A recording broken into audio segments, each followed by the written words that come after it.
কলেজে যাওয়ার জন্য রেডি হচ্ছি, এমন সময় আম্মু বলল, আজ একটু তাড়াতাড়ি বাসায় ফিরিস। কেন? তোকে নিয়ে আমার বান্ধবীর বাসায় যাব। তোমার বান্ধবীর বাসায় তুমি যাও, আমি গিয়ে কি করব? আরে যাব তো তোর জন্য। আমার বান্ধবী রাবেয়া তোকে নিয়ে যাওয়ার জন্য বলেছে। আমার জন্য যাবে মানে? তোর জন্য মেয়ে দেখতে যাব। তুমি কি পাগল হয়েছো? মেয়ে দেখবে মানে? হ্যাঁ, আমি আরাবিয়াকে অপরকে কথা দিয়েছিলাম আমাদের ছেলে মেয়েকে একসাথে বিয়ে দিয়ে আমাদের সম্পর্কটা আরো গভীর করব। বাহ, নিজেদের জন্য আমাকে বলে দিচ্ছ কেন? তুই ছাড়া আমার আর কোনো ছেলে আছে নাকি? থাকলে তো তাকেই দিতাম। কিন্তু এটা কেমনে সম্ভব? আমি তো এখনো তোমার কাছ থেকে টাকা নিয়ে হাত খরচ চালাই। বউকে কি খাওয়াবো? তুই যে কি রোজগার করে খাওয়াবি সেটা আমি খুব ভালো করেই জানি। খাওয়ার কথা তোকে চিন্তা করা লাগবে না, কিন্তু কিন্তু কি?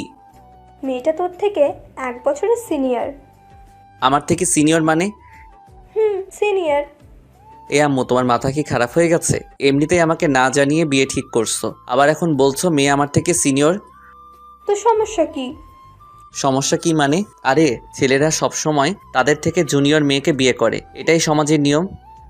কোন হাদিসে লেখা আছে যে সিনিয়র মেয়েকে বিয়ে করা যাবে না? দেখো আম্মু, এটা পসিবল না। আজকে যদি মেয়ে আমার থেকে ছোট হতো তাহলে বিয়ের কথা চিন্তা করতাম। আরে আমরা তো মনে করেছিলাম আমার মেয়ে হবে আর রাবিয়ার ছেলে হবে, কিন্তু উল্টো হয়ে গেল।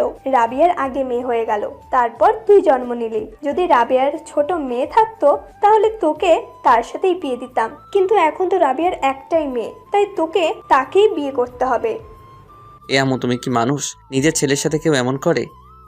মেয়েটা অনেক ভালো, দেখতেও মাশাআল্লাহ। তুই একবার ওকে দেখলে চোখ ফেরাতে পারবি না। আর ও অনার্স 3য় বর্ষে পড়ে। কি, তৃতীয় বর্ষে মানে? 3য় বর্ষে পড়ে। এ আম্মু, তুমি কি মানসিকভাবে অসুস্থ হয়ে গেছো? মেয়ে আমার থেকে 2 ক্লাস সিনিয়র আর বয়সে 1 বছর সিনিয়র, এটা কেমনে সম্ভব? লোকজন কি বলবে আমাকে? যার যেটা ইচ্ছা সেটা বলুক। তুই আজকে তাড়াতাড়ি বাসায় আসবি, ব্যাস। কিন্তু আম্মু, পুরোটা না শোনার আগেই চলে গেল। দূর শালা, মেজাজটাই খারাপ করে দিল। হায় রে বন্ধুরা, আমাকে কি বলবে? বলবে যে আমি একটা বুড়িকে বিয়ে করেছি। হায় আল্লাহ, উঠিয়ে লও আমাকে। চলুন এবার কলেজে যেতে যেতে আপনাদেরকে আমার পরিচয়টা দিয়ে নেই। আমি শিহাব, আপাতত স্টুডেন্ট। বাকি পরিচয় গল্প পড়তে পড়তে জানতে পারবেন। কলেজে গিয়ে মনমরা হয়ে বসে আছি, এমন সময় দুই হারামির আগমন। কি রে ফইন্নি, একা একা বসে কি ভাবছিস এখানে? মামা শেখাখানি নাকি? এ হারামির দল, চুপ থাক, এমনিতেই টেনশনে আছি। কেন রে, কি হয়েছে? আম্মু আমার বিয়ে ঠিক করেছে, বিকালে মেয়ে দেখতে যাব। আরে মামা, তোর লাক অনেক ভালো। প্রেম টেম সারা ডিরেক্ট বিয়ে। তো ট্রিট দিচ্ছিস কবে? তোর বাল দিব শালা, মেয়েটা আমার থেকে সিনিয়র। বাহ, সব কিছু তো ভালোই দেখছি। তুই তো সিনিয়র মেয়েকে বেশি পছন্দ করিস, তোর জন্য ভালোই হবে। আরে হারামখোর, সিনিয়র পছন্দ করি ঠিক আছে, কিন্তু তার মানে এই নয় যে সিনিয়র কাউকে বিয়ে করব। হালার পুত, তামান্নাপুর পেছনে পেছনে ঘুরতে যেয়ে ভুলে গেলি উনি কি সিনিয়র না? ধুর, তামান্নার সাথে অন্য কাউকে মিলাবি না। তামান্না হলে তো কোনো কথাই ছিল না। কেন, তামান্নার মধ্যে কি আছে? চুপ কর শালা, এখন একটা বুদ্ধি দে, কি করে বিয়েটা বন্ধ করা যায়। মেয়েটা দেখতে কেমন? কি করে বলবো, এখনো তো দেখিনি। আগে দেখে আয়, মেয়েটাকে আগে দেখ, তোর পছন্দ হলে বিয়ে করিস, না হলে করিস না। কিন্তু আম্মু তো ওর সাথে বিয়ে দিবে। আরে তুই আগে দেখে আয়, সুন্দর হলে আমাকে বলিস, আমি নিজেই করব। আমারও অনেক ইচ্ছা সিনিয়র বউকে আদর করার। এই তুই মানুষ? শালা, আমি আছি আমার টেনশনে আর তুই মজা নিচ্ছিস। মজা না, আগে দেখে আয়, তারপর বাকিটা পরে দেখা যাবে। আচ্ছা ঠিক আছে, দেখি কি করা যায়। এরপর তিনজনে মিলে ক্লাসে চলে গেলাম। আমি 2টা ক্লাস করে বাসায় চলে আসলাম। দেখলাম আম্মু কার সাথে যেন ফোনে হেসে হেসে কথা বলছে। আমাকে দেখে বলল, ওই তাড়াতাড়ি কর, তোর হবু শাশুড়ি কল দিয়েছে। আমার আর বুঝতে বাকি রইল না যে আম্মু কার সাথে কথা বলছে। এদিকে এর আগে আমার পুরো শরীর জ্বলে যাচ্ছে। যাই হোক, খাওয়া দাওয়া করে রেডি হয়ে সিএনজি করে রাবেয়া আন্টির বাসার উদ্দেশ্যে রওনা দিলাম। প্রায় 1 ঘন্টা পর একটা বাসার সামনে গিয়ে গাড়িটা থামলো। আমি আর আম্মু ভেতরে গেলাম। আম্মুকে দেখে একটা মহিলা দৌড়ে এসে জড়িয়ে ধরে মরা কান্না করতে লাগলো। আমি আম্মুর বান্ধবীকে কোনোদিন দেখিনি, তাই চিনতে পারছি না কোনটা আম্মুর বান্ধবী। এদিকে আম্মুর কাণ্ড দেখে আমার গা জ্বলে যাচ্ছে। এই মহিলার এত আবেগ কোথায় থেকে আসে কে জানে। এই দেখলাম ভালো, আমার এখন দেখি কান্না করছে। আমাকে তো শালা বোম মারলেও কান্না বেরোবে না। যাই হোক, একটু পরে রাবিয়া আন্টি আমার দিকে তাকালো। আম্মু ইশারায় আমাকে সালাম দিতে বলল। আমার আর বুঝতে বাকি রইল না এটাই আমার বান্ধবী। আমিও সালাম দিলাম। এরপর আন্টি আমার কাছে এসে বলল, এই সুফিয়া, এটা তোর ছেলে নাকি? এটাই তোর হবু জামাই। আল্লাহ, কত বড় হয়ে গেছে। জানো বাবা, তোমার সেই ছোট্টবেলায় দেখেছিলাম তুমি কত হিসু করে দিয়েছিলে আমার গোলে, তার হিসেব নেই। যা কথা বলছি এখানে, আর উনি চলে গেলেন। আমি ছোটবেলায় কোথায় হিসু করেছি, কোথায় ইয়ে করেছি, হায় রে আল্লাহ, উঠাইয়া লও আমারে। যাই হোক, তারপর আমি রুমে এসে সোফায় বসে পড়লাম। আর আম্মু এবং রাবে আন্টি আমাকে রেখে কথা বলতে বলতে উপরে চলে গেল। আমি একাই অবলার মতো সোফায় বসে রইলাম। আমার পাশে কেউ নেই, একটু সহমর্মিতা দেখানোর জন্য। একটু পর আম্মু নিচে আসলো। নিচে এসে আমাকে বলল, এই মুখ এমন করে রাখছিস কেন? একটু হাসি মুখে থাক। হায় রে আম্মু, তুমি তোমার ছেলের মন বুঝলে না। আমার কান্না আসছে এখানে। চুপ কর শয়তান, একটু পর বউ আসবে তোর সাথে দেখা করতে। আর কতক্ষণ লাগবে বউয়ের আসতে? তর্স হয়েছে না নাকি? একটু অপেক্ষা কর, বউ চলে আসবে। ওকে। এরপর আমি আবারও চলে গেলাম। আমি সোফার উপর একা একা বসে আছি। প্রায় ৪৫ মিনিট হয়ে গেল। কোথায় বউ আসবে, কোথায় কি, কাউকে তো দেখতে পাচ্ছি না। মহারানীর কোনো খবরই তো নেই। অনেকক্ষণ পর মহারানীকে দেখতে পারলাম। দেখলাম মহারানীটা উপর থেকে নিচে নেমে আসছে। মহারানীকে দেখে তো আমি পুরাই টাসকি খেয়ে গেলাম। আরে বুঝতে পারছেন না তো? ধুর, আপনারা কিভাবে বুঝবেন? আপনারা তো আর দেখছেন না। আরে এটা তো আর কেউ না, আমাদের তামান্না আপু, যার পিছনে পিছনে আমি এতদিন ঘোরাঘুরি করছিলাম। তার মানে তামান্নাই রাবেয়া আন্টির মেয়ে। আহা, তামান্না আমার বউ হবে, এ যেন মেঘনা চাইতে বৃষ্টি পাওয়ার মতো। যাই হোক, তামান্না একটা শাড়ি পরে এসেছে। আমি তো ওকে দেখে হাঁ করে তাকিয়ে রইলাম। আমার এমন হাঁ করে তাকিয়ে থাকা দেখে আম্মু আমাকে টোকা দিল। তারপর বাস্তবে ফিরে আসলাম। তামান্না এসে আমাকে চা দিল। আমার মনের মধ্যে তো তখন লাড্ডু ফুটছে। বিদ্যা বালানের গানটা মনের ভিতরে বাজতেছে। উলালা উলালা তুহি মেরি ফ্যান্টাসি। তামান্না এসে আম্মুকে সালাম দিয়ে ভিতরে চলে গেল। আমিও সোফায় বসে রইলাম। আম্মু অনেকক্ষণ রাবেয়া আন্টির সাথে বসে গল্প করলো। তারপর বিয়ের দিন তারিখ ঠিক করে বাসায় চলে আসলাম। বাসায় এসে আমি, সানি আর আয়মানকে গ্রুপ কল দিলাম। কিরে হারামির দল, কোথায় তোরা? কেন, কি হয়েছে? সেটা পরে বলবো। তাড়াতাড়ি করে রেস্টুরেন্টে আয়, তোদের ট্রিট দিব। ট্রিটের কথা শুনে দুজনে লেজ উঠিয়ে চলে আসলো। সন্ধ্যায় ওদের সাথে রেস্টুরেন্টে গেলাম। মামা, ঘটনা কি? হঠাৎ করে টিট? দোস্ত, কাম তো হয়ে গেছে। কি মেয়ে পছন্দ হয়েছে নাকি? ঠিক বলেছিস। কিন্তু তুই তো বললি বিয়েটা করবি না। আরে সেটা তো আগে বলছিলাম, কিন্তু পাত্রীকে দেখার পর সবকিছু ঠিক হয়ে গেছে। তা পাত্রীটাকে? তোদের তামান্না আপু। আমাদের ক্যাম্পাসে তামান্নাপো নাকি, যার পিছনে পিছনে তুই কুত্তার মতো হাঁটতি? এই হালার পুত, চুপ কর। আমি কারো পিছনে ঘুরি নাই। আর হ্যাঁ, সেই তামান্নাই আম্মুর বান্ধবীর মেয়ে। সিরিয়াসলি দোস্ত, এইটা তো মেঘ না চাইতে বৃষ্টি আসার মতো। আজকে যা ইচ্ছা খেয়ে নে, টাকা আমি দিব। তো বিয়ে কবে? আগামী শুক্রবার। কাল থেকে কেনাকাটা শুরু। তোরা আর কেউ এই সপ্তাহে যাস না, অনেক কাজ আছে। ওকে। তারপর ওদের ট্রিট দিয়ে বাসায় চলে আসলাম। রাতে কিছুতেই ঘুম আসছে না। ভাবছি তামান্নাকে কল দিয়ে কিছুক্ষণ প্রেম করব। না থাক, বিয়ের পর চুটিয়ে প্রেম করা যাবে। এই কয়দিন একটু পার্ট নিয়ে থাকি। একদিনে সবাই মিলে কেনাকাটা শেষ করলাম। আস্তে আস্তে বাসায় মেহমান আসতে শুরু করেছে। আমি সবাইকে ইনভাইট করে দিছি। দেখতে দেখতে বিয়ের দিন চলে আসলো। বিয়ের দিন অনেক ধকলের পর অবশেষে আমাদের বিয়েটা সম্পন্ন হয়ে গেল। আমি জানি আর আইমান ছাদে বসে বসে গল্প করছি। এদিকে তামান্না বাসর ঘরে বসে আমার জন্য অপেক্ষা করছে। আমার তো আর এখানে দাঁড়িয়ে থাকতে ইচ্ছা করছে না, কিন্তু হারামিগুলো আমাকে যেতে দিচ্ছে না। রাত প্রায় 12টা। আমি এখনো ছাদে বসে বসে আড্ডা দিচ্ছি। এমন সময় আম্মু আসলো। কি রে, তুই এখানে বসে আছিস যে? তো কি করব? কি করবি মানে? যা ঘরে যা। মেয়েটা সেই কখন থেকে একা একা বসে আছে। আন্টি, আমরা ওকে অনেক বলেছি, কিন্তু আমাদের কথা শুনছে না। পুরোটা মিথ্যা। আমি সানির কথাগুলো শুনে ওর দিকে অবাক দৃষ্টিতে তাকালাম। তখন আম্মু বলল, যা তাড়াতাড়ি ঘরে যা। ঠিক আছে যাচ্ছি, তুমি নিচে যাও। একটু পর আম্মু চলে গেল। আমি সানিকে একটা লাথি দিয়ে বললাম, এ হারামখোর, তুই আমাকে অনেকবার যেতে বলছিস তাই না? শালা, তোর জন্য আমি যেতে পারছি না, আর তুই বলছিস আমাকে যেতে বলছিলি? আরে মামা, রাগ করস কেন? আন্টিকে একটু পাম দিলাম আর কি। আচ্ছা ঠিক আছে, তুই বাসের ঘরে যা। ওকে, যাচ্ছি, দোয়া করিস দোস্ত। এই শোন। বল। মানে বিড়ালটা ভালো করে মারিস, তোর ক্ষমতা দেখিয়ে দিবি, না হলে গোটা পুরুষ জাতি তোকে ধিক্কার দিবে। চুপ কর হারামি, আমি যাচ্ছি। আচ্ছা ঠিক আছে যা, যদি বেঁচে থাকিস তাহলে কাল দেখা হবে। আমি একটা হাসি দিয়ে নিচে চলে আসলাম। বাসর ঘরের সামনে দাঁড়িয়ে আছি, কেমন যেন ভয় লাগছে, আবার লজ্জাও। আহারে, নিজের ঘরে নিজের যাব আর সেখানে ভয় লাগছে।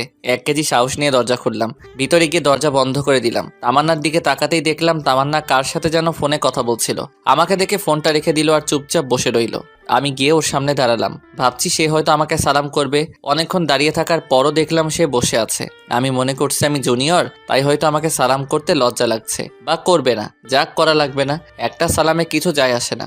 আমি গিয়ে খাটের উপর বসলাম, তখন তামান্না বলল, তোর সাথে আমার কিছু কথা আছে।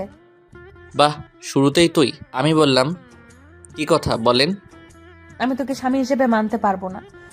মুহূর্তে যেন আমার পায়ের নিচ থেকে মাটি সরে গেল। নিজেকে শক্ত করে বললাম, কেন পারবে না? আর সে কথা বিয়ের আগে বলেননি কেন? বলিনি কারণ আম্মুর কথার উপরে আমি কোনো কথা বলতে পারবো না। তাছাড়া বাবা অসুস্থ, এখন যদি বিয়েটা না করি তাহলে বাবা হয়তো আরো বেশি অসুস্থ হয়ে যাবে। আপনার মা বাবার কথা চিন্তা করে আমার লাইফটা নষ্ট করে দিলেন কেন? আপনার যদি বিয়েতে মত না থাকতো আপনার বাবা মাকে বলতেন। বলে কোনো লাভ হবে না, ওরা আমার কোনো কথাই শুনবে না। তাহলে আমাকে বলতেন, আমি আম্মুকে বলে দিতাম যে আমার আপনাকে পছন্দ হয়নি। আমি রিয়াদকে অনেকবার বলেছি পালিয়ে যাওয়ার জন্য, কিন্তু ও এখন নাকি কিছু করতে পারবে না, কিছুদিন সময় লাগবে।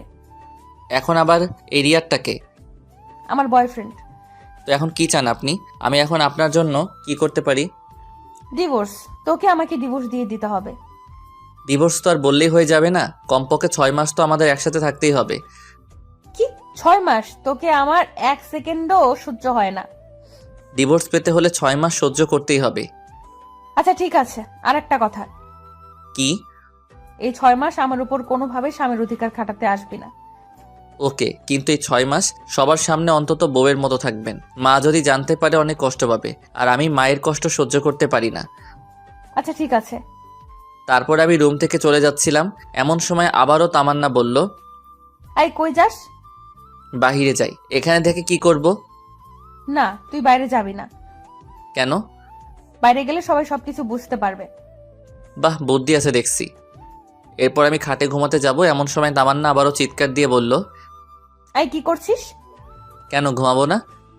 তো খাটে কেন? তাহলে কোথায় ঘুমাবো? তুই খাটে ঘুমাতে পারবি না, সোফায় ঘুমা। কেন, খাটে ঘুমালে সমস্যা কি? বললাম না তোকে স্বামী হিসেবে মানি না, তাহলে এক খাটে দুজনে ঘুমাবো কেন? আমি আর কিছু না বলে একটা বালিশ সোফায় রেখে বারান্দায় চলে গেলাম। ভাবতে লাগলাম কোন অপরাধের কারণে আল্লাহ এত শাস্তি দিচ্ছে আমাকে। বাহিরে তাকিয়ে দেখি সবাই ব্যস্ত, বাবুর্চিটা এদিক ওদিক ঘোরাঘুরি করছে, আম্মুও সবার সাথে বসে গল্প করছে। কিছুক্ষণ দাঁড়িয়ে থেকে আমার রুমে চলে আসলাম, দেখলাম তামান্না কার সাথে যেন ফোনে কথা বলছে। আমাকে দেখে আবারও ফোনটা রেখে দিল। আমি লাইট বন্ধ করে ঘুমাতে যাব, এমন সময় আবারও তামান্না বলল, কিরে, লাইট অফ করছিস কেন? তো লাইট জ্বালিয়ে কেউ ঘুমায় নাকি? আমি তোকে বিশ্বাস করতে পারছি না, তুই লাইট দে। ধুর, এই ঘরেই থাকবো না। এই কই যাস? জাহান্নামে। আপনি তো আমাকে বিশ্বাস করছেন না, এখানে থেকে কি করব? আচ্ছা ডিম লাইট জ্বালিয়ে রাখ। আমি আর কিছু না বলে ড্রিম লাইটটা জ্বালিয়ে ঘুমিয়ে গেলাম। সকালে ঘুম ভাঙবে তামান্নার মায়াবী মুখটা দেখে। আহা, কি সুন্দর লাগছে দেখে, মনে হচ্ছে নিষ্পাপ একটা শিশু ঘুমাচ্ছে। হুমায়ুন আহমেদ বলেছিল, যে মেয়েকে ঘুমন্ত অবস্থায় সুন্দর দেখায় সেই প্রকৃত সুন্দরী। তামান্নাও সেই হুমায়ুন আহমেদের অজানা সুন্দরী পরী। কিছুক্ষণ তাকিয়ে থাকার পর ওর ঘুমটা ভেঙে যায়। আমাকে দেখার আগে আমি আবারও ঘুমিয়ে থাকার ভান করলাম। তামান্না উঠে ফ্রেশ হতে চলে গেল, আমিও উঠে নাস্তা করে বাহিরে চলে গেলাম। সানি আইমানকে গতকাল রাতের সব ঘটনা খুলে বললাম। সত্যি তামান্না তোর কাছে ডিভোর্স চাইছে? তো আমি কি মিথ্যা বলতেছি? তো এখন কি করবি? দেখা যাক, ডিভোর্স দেওয়া ছাড়া কোনো অপশন নাই। তোদের পরিচিত কোনো উকিল আছে? আমার কাকা আছে। আচ্ছা, আমি তোকে সব কাগজপত্র দিব, তুই তোর কাকার সাথে কথা বলে রাখ। ওকে চল, এখন মন খারাপ করে বসে থেকে লাভ নেই, একটু ঘুরে আসি। ঠিক বলছিস। আচ্ছা ঠিক আছে, চল তাইলে। সারাদিন ওদের সাথে ঘোরাঘুরি করে রাত 9টায় বাসায় আসলাম, দেখি আব্বু আম্মু সবাই রেগে আগুন হয়ে আছে। কি রে, তুই সারাদিন কোথায় ছিলি? এই তো সানিয়া আর আইমানের সাথে। মোবাইল ধরছিস না কেন? সাইলেন্ট ছিল। তোর মধ্যে কোনো সেন্স নাই? বাসায় নতুন বউ রেখে বাইরে ঘুরতে লজ্জা করে না? এমন বউ দিয়েছো যে আমার লাইফটা শেষ করে দিল। কি বললি? না কিছু না। খেতে আয়। খাবো না, বাইরে থেকে খেয়ে আসছি। আর কোনো কথা না বলে সোজা রুমে চলে গেলাম। গিয়ে দেখি তামান্না কার সাথে যেন ফোনে কথা বলছে। আমাকে দেখে ফোনটা রেখে দিল। ও এইসব কাণ্ড দেখে মাথায় পুরো রক্ত উঠে গেল। ও আমাকে দেখে বলল, এই ডিভোর্সের ব্যাপারে কিছু করলি? উকিলের সাথে কথা হইছে, অন্তত 6 মাস একসাথে থাকতে। তোকে তো আমার 1 সেকেন্ডও সহ্য হয় না। না হলে এখানে আছেন কেন? চলে যান এখান থেকে। এতই যখন তারা বিয়ে করেছিলেন কেন? তোকে বিয়ে করতে আমার বইয়ে গেছে, নিজেকে কখনো আয়নায় দেখেছিস? ওর সাথে আমার যায়? ভদ্রভাবে কথা বলুন, এটা আমার বাসা, আপনার নয়। তোর বাসা থেকে আমাকে ধমকাচ্ছিস? লজ্জা হওয়া উচিত তোর। ধুরবাল, ভালো লাগে না। কেন যে এই ফালতু মেয়েকে বিয়ে করতে গেলাম কে জানে। রুম থেকে বের হয়ে সোজা ছাদে গেলাম। ছাদে অনেকক্ষণ বসে থাকার পর রুমে চলে আসলাম। এখনো দেখছি তামান্না কার সাথে যেন ফোনে কথা বলছে। আমাকে দেখে আরো হেসে হেসে কথা বলতে লাগলো। কিছু না বলেই বালিশ নিয়ে সোজা সোফায় ঘুমিয়ে পড়লাম। সকালে ঘুম থেকে উঠে দেখি তামান্না বিছানায় নেই, হয়তো ওয়াশরুমে গেছে। মোবাইলটা টেবিলের উপর রাখা। আমি তাড়াতাড়ি উঠে মোবাইলটা হাতে নিলাম। বাহ, লক করা নাই তো। ফোনটা হাতে নিয়ে সাথে সাথে মেসেজগুলো দেখতে লাগলাম। মেসেজগুলো দেখে আমার মাথা পুরো খারাপ হয়ে গেল। আমি নাম্বারটা নিয়ে নিলাম। দরজার আওয়াজ শুনে মনে হচ্ছে তামান্না আসছে। আমি ফোনটা রেখে তাড়াতাড়ি করে বাহিরে চলে গেলাম। এভাবেই তামান্না আর আমার দিনগুলো যেতে লাগলো। আমি কলেজে যাওয়া শুরু করলাম। পরের দিন থেকে তামান্নাও যায়। আম্মু বলেছে দুজনকে একসাথে যাওয়ার জন্য, কিন্তু তামান্না আমাকে পার্সোনালি নিষেধ করেছে। আর তাই দুজনে বাসা থেকে একসাথে বেরোলেও একসাথে কলেজে যাই না। সেদিন ক্লাস শেষ করে বাহিরে এসে দেখি তামান্না তার বন্ধুদের সাথে বসে আড্ডা দিচ্ছে আর অনেক হাসাহাসি করছে। আমার তো এসব দেখে রক্ত মাথায় উঠে গেল। আমি ওর কাছে গিয়ে বললাম, চলেন। কোথায় যাব? বাসায় যেতে হবে। তুই যা, আমি যাব না তোর সাথে। তুই করে বলাতে সবাই আমার দিকে হা করে তাকিয়ে আছে। আম্মু বলেছে আপনাকে সাথে নিয়ে বাসায় যেতে। ওই কুত্তা, তোকে না বলেছি আমার উপর স্বামীর অধিকার খাটাতে আসবি না? যা তুই তোর মাকে নিয়ে। মাকে নিয়ে একদম বাজে কথা বলবেন না। বললে কি করবি? আপনি বাসায় চলুন। তাই বলে আমি ওর হাতটা ধরে টেনে বাসায় নিয়ে আসতে চাই না। এমন সময় ঠাস করে আমার গালে একটা চড় বসিয়ে দিল। তোর সাহস কি করে হয় আমার হাত ধরার, বেয়াদব কোথাকার! এটা বলে তামান্না উঠে সেখান থেকে চলে গেল। আমি গালে হাত দিয়ে দাঁড়িয়ে রইলাম। পুরো ক্যাম্পাসের ছেলে মেয়ে সবাই আমার দিকে হা করে তাকিয়ে আছে। লজ্জায় মাথা কাটা গেল। আমি আর সেখানে দাঁড়িয়ে না থেকে পাশে একটা পার্কে এসে বসে রইলাম। এমন সময় তামান্না মোবাইল থেকে নেওয়া নাম্বারটার কথা মনে পড়লো। চিন্তা করলাম কল দেব, কিন্তু না, দিলাম না। নাম্বারটা সেভ করে নিলাম। নাম্বারটা সেভ করার সাথে সাথে ইমো অ্যাকাউন্ট চলে আসলো। তারপর ইমো অ্যাকাউন্টের প্রোফাইলে গিয়ে ছেলেটার ছবি দেখলাম। একটু হ্যান্ডসাম ছেলে, একটা বাইকের উপর বসে আছে। মনে হয় এই ছেলের সাথে তামান্নার রিলেশন চলছে। ছেলেটাকে দেখে আমার কেমন যেন মনে হলো প্লে বয়। আমি ছবিটা নিয়ে আমি আমার বন্ধুদের গ্রুপে ছবিটা দিয়ে দিলাম আর বললাম, যদি কেউ এই ছেলেকে কোথাও দেখে থাকেন তাহলে যেন সাথে সাথে আমাকে কল করে। তারপর সেখানে আরো কিছুক্ষণ থাকার পর বাসায় চলে গেলাম। বাসায় আসার সাথে সাথে আম্মু ঠাস করে একটা চর বসিয়ে দিল। আমি আবুলের মতো দাঁড়িয়ে রইলাম। মারলে কেন? বেশ করেছি, তোকে আরো মারা উচিত। কেন, কি করেছি আমি? লজ্জা করে না তোর বউ থাকা সত্ত্বেও অন্য একটা মেয়েকে নিয়ে পার্কে ঘুরতে যাস? মানে কে তোমাকে এসব কথা বলেছে? তোকে একটা মেয়ের সাথে দেখিনি? তামান্না তোকে নিষেধ করার জন্য তুই সবার সামনে তামান্নাকে চর মারিসনি? এ কথা শুনে তো আমার মাথায় আকাশ ভেঙে পড়বে। আম্মু, আমার কথাটা শোনো। তুই কোনো কথা বলবি না আর আমাকে আম্মু বলে ডাকবি না। আমি কখনো চিন্তাও করতে পারিনি যে তুই এত খারাপ হয়ে যাবি। আম্মু, এসব মিথ্যা। আমি জানি না, তুই আমার চোখের সামনে থেকে চলে যা, তোকে যেন আর না দেখি। ধুর, কার মুখ দেখে যে সকালে ঘুম থেকে উঠলাম। এমনি সকাল থেকে আমার সাথে যা যা ঘটছে, এদিকে আম্মু আমাকে বিশ্বাস করছে না। ব্যাগটা ঘাড়ে নিয়ে বাইরে চলে গেলাম। বাইরে এসে একটা জায়গায় বসে রইলাম। অনেক রাত হয়ে গেছে, কি করব কিছু বুঝতে পারছি না। রাতে বাসায় না গিয়ে সানির বাসায় চলে গেলাম। কি রে, রাতের বেলায় তুই এখানে? কেন, সমস্যা হচ্ছে নাকি? সমস্যা হলে বলে দিয়ে চলে যাই। আরে ধুর, সমস্যা হবে কেন? তোকে তো কোনোদিন ভুলেও বাসায় নিয়ে আসা যায় না। আজকে এভাবে চলে আসলি তাই বললাম আর কি। আচ্ছা বাদ দে, ভেতরে আয়। তারপর আমি সানির মা বাবাকে সালাম দিয়ে ভেতরে গিয়ে ব্যাগটা রেখে ফ্রেশ হলাম। ফ্রেশ হয়ে এসে দেখি বাবা বারবার কল দিচ্ছিল। আমি ফোনটা কেটে দিয়ে সুইচ অফ করে রাখলাম। একটু পর সানির মা এসে খাওয়ার জন্য দেখে গেল। তারপর খাওয়া দাওয়া শেষ করে রুমে চলে আসলাম। এবার সানি বলল, এবার বলতো কাহিনীটা কি? তারপর আমি সানিকে সবকিছু খুলে বললাম। আমার কথাগুলো শুনে সানি বলল, আচ্ছা তাহলে এই ঘটনা। আচ্ছা, তো কাকার সাথে ডিভোর্সের ব্যাপারে কথা বলেছিস? কিছুদিনের মধ্যে কাগজপত্র চলে আসবে। তুই একটু বলে সবকিছু তাড়াতাড়ি করতে বলতো। আচ্ছা ঠিক আছে। তারপর সানির সাথে ঘুমিয়ে পড়লাম। পরের দিন সানিদের বাসা থেকে সরাসরি কলেজে চলে গেলাম। ক্লাস করতে ভালো লাগছে না, তাই বাইরে এসে আমি, সানি আর আইমান গাছতলায় বসে আছি। দেখলাম তামান্না একটা ছেলের সাথে বাইকে করে কলেজে আসছে। বাইক থেকে নেমে ছেলেটার হাত ধরে উপরে যেতে লাগলো। দেখে আমার মাথা খারাপ হয়ে গেল, কারণ সে তো এখনো আমার বউ, আমি তো এখনো ডিভোর্স দেইনি। ডিভোর্স হওয়ার পর সে যা খুশি তাই করুক, কিন্তু এখন কেন এসব করতে হবে? রাগে আমার শরীরের লোমগুলো দাঁড়িয়ে গেল। আমি সেখান থেকে উঠে তামান্নার দিকে যেতে লাগলাম। কি রে, কই যাস? এই তো একটু আসছি। দাঁড়া, আমরাও আসছি। ওকে। তারপর সবাই একসাথে তামান্নার কাছে গেলাম। তামান্নার কাছে গিয়ে বললাম, কি ব্যাপার, আপনি এই ছেলের হাত ধরে আছেন কেন? আমি কার হাত ধরবো না ধরবো সেটা আমার ব্যাপার, তোর কি? অবশ্যই আমার সমস্যা, ভুলে যাবেন না এখনো আপনি আমার স্ত্রী। তোকে আমি স্বামী হিসেবে মানি না। তোকে বলেছি না আমার উপর স্বামীর অধিকার খাটাতে আসবি না। আপনি না মানলেও আমার কিছু করার নেই, কারণ আপনি এখনো আমার স্ত্রী। আমাদের এখনো ডিভোর্স হয়নি। আমি যা বলবো আপনাকে তাই শুনতে হবে। যদি না চলি কি করবি? দেখবেন কি করতে পারি। দেখা তুই কি করতে পারবি। তাই বলে আমি তামান্নার দিকে আস্তে আস্তে এগোতে লাগলাম, আর সে পিছাতে লাগলো। আমি তার কাছে গিয়ে তামান্নার পাশে থাকার ছেলেটাকে একটা ঘুষি মারি। আমার কর্মকাণ্ড দেখে সবাই হা করে তাকিয়ে আছে। ছেলেটার কলার চেপে ধরলাম। এই শালার পুত, কি নাম তোর? লজ্জা করে না অন্যের বউয়ের সাথে প্রেম করতে? তুই জানিস আমি কে? তুই আমেরিকার প্রেসিডেন্ট হলেও আমার দেখার টাইম নাই। তোকে যদি আর একবার তামান্নার সাথে দেখি তাহলে তোর খবর আছে। তুই আমার গায়ে হাত তুলছিস না? দেখ তোর কি হাল করি। তাই বলে পকেট থেকে ফোনটা বের করে কাকে যেন ফোন করতে গেল। তখন আমি ওর হাত থেকে মোবাইলটা কেড়ে নিয়ে একটা আছাড় মেরে ভেঙে ফেললাম। তারপর আরও একটা ঘুষি মারলাম। এবার ওর ঠোঁট কেটে রক্ত বেরোতে লাগলো। সানিয়া রাইমান আমাকে সেখান থেকে টেনে নিয়ে গেল। তামান্না আমায় রেগে যাওয়া দেখে ভয়ে কাঁপতে লাগলো। সানিয়া রাইমানের সাথে নিচে চলে আসলাম। তারপর কলেজের পিছনে গিয়ে অনেকক্ষণ বসে রইলাম। কিছুই ভালো লাগছে না, কলেজ ছুটি হয়ে গেছে। সানিয়া, আমি আর রাইমান বসে রইলাম। অনেকক্ষণ পর আমরাও উঠে হাঁটা দিলাম। পরে সানিয়া রাইমানের থেকে বিদায় নিয়ে বাসার দিকে রওনা দিলাম। ওরাও ওদের বাসায় চলে গেল। দুপুরবেলা রাস্তায় মানুষজন খুব একটা বেশি নেই, একেবারে নেই বললেই চলে। খেয়াল করলাম দুইটা ছেলে সিগারেট টানতে টানতে আমার পিছনে আসতে লাগলো। আরেকটু সামনে যাওয়ার পর আরেকটা গলি থেকে 4 জন বেরিয়ে আসলো, দেখতে মাস্তান টাইপের। সবাই একসাথে আমার পিছু পিছু আসতে লাগলো। হঠাৎ করে একটি ছেলে পিছন থেকে আমার ঘাড়ে হাত রেখে চাপ দেয়। তাই দেখে আমি পিছনে তাকাই। আগুন আছে, সিগারেট খাবো? সরি, আমি ওসব খাই না। আইসে আমার লোক কে ছিলে, ওইসব খাই না। কি ব্যাপার, আপনাদের সমস্যা কি? আমার কোনো কথার উত্তর না দিয়ে একটা ছেলে আমার কাছে এসে আমার মুখটা চেপে ধরে, আর বাকি সবাই আমার উপর ঝাঁপিয়ে পড়ে। একা ছিলাম তাই সবার সাথে পেরে উঠতে পারিনি। ওরা সবাই অনেক বাজেভাবে আমাকে মারে। 2 জন আমার হাত ধরে রাখে, আর বাকিরা আমার গালে, বুকে, পেটে ঘোরাতে থাকে। মুখ দিয়ে রক্ত পড়ছে।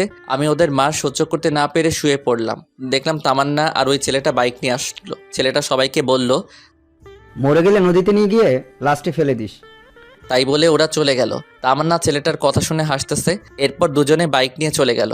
এমন সময় হঠাৎ করে একটা ছেলে লাঠি দিয়ে আমার মাথায় আঘাত করে। এরপর আমি সেন্সলেস হয়ে পড়ে যাই। এরপর আমার আর কিছু মনে নেই। আমার জ্ঞান ফেরার পর নিজেকে হাসপাতালে আবিষ্কার করলাম।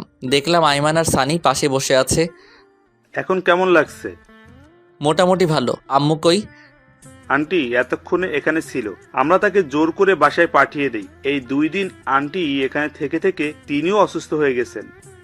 তার মানে 2 দিন পর আমার জ্ঞান আসলো। শরীরের প্রত্যেকটা অঙ্গ ব্যথা করছে।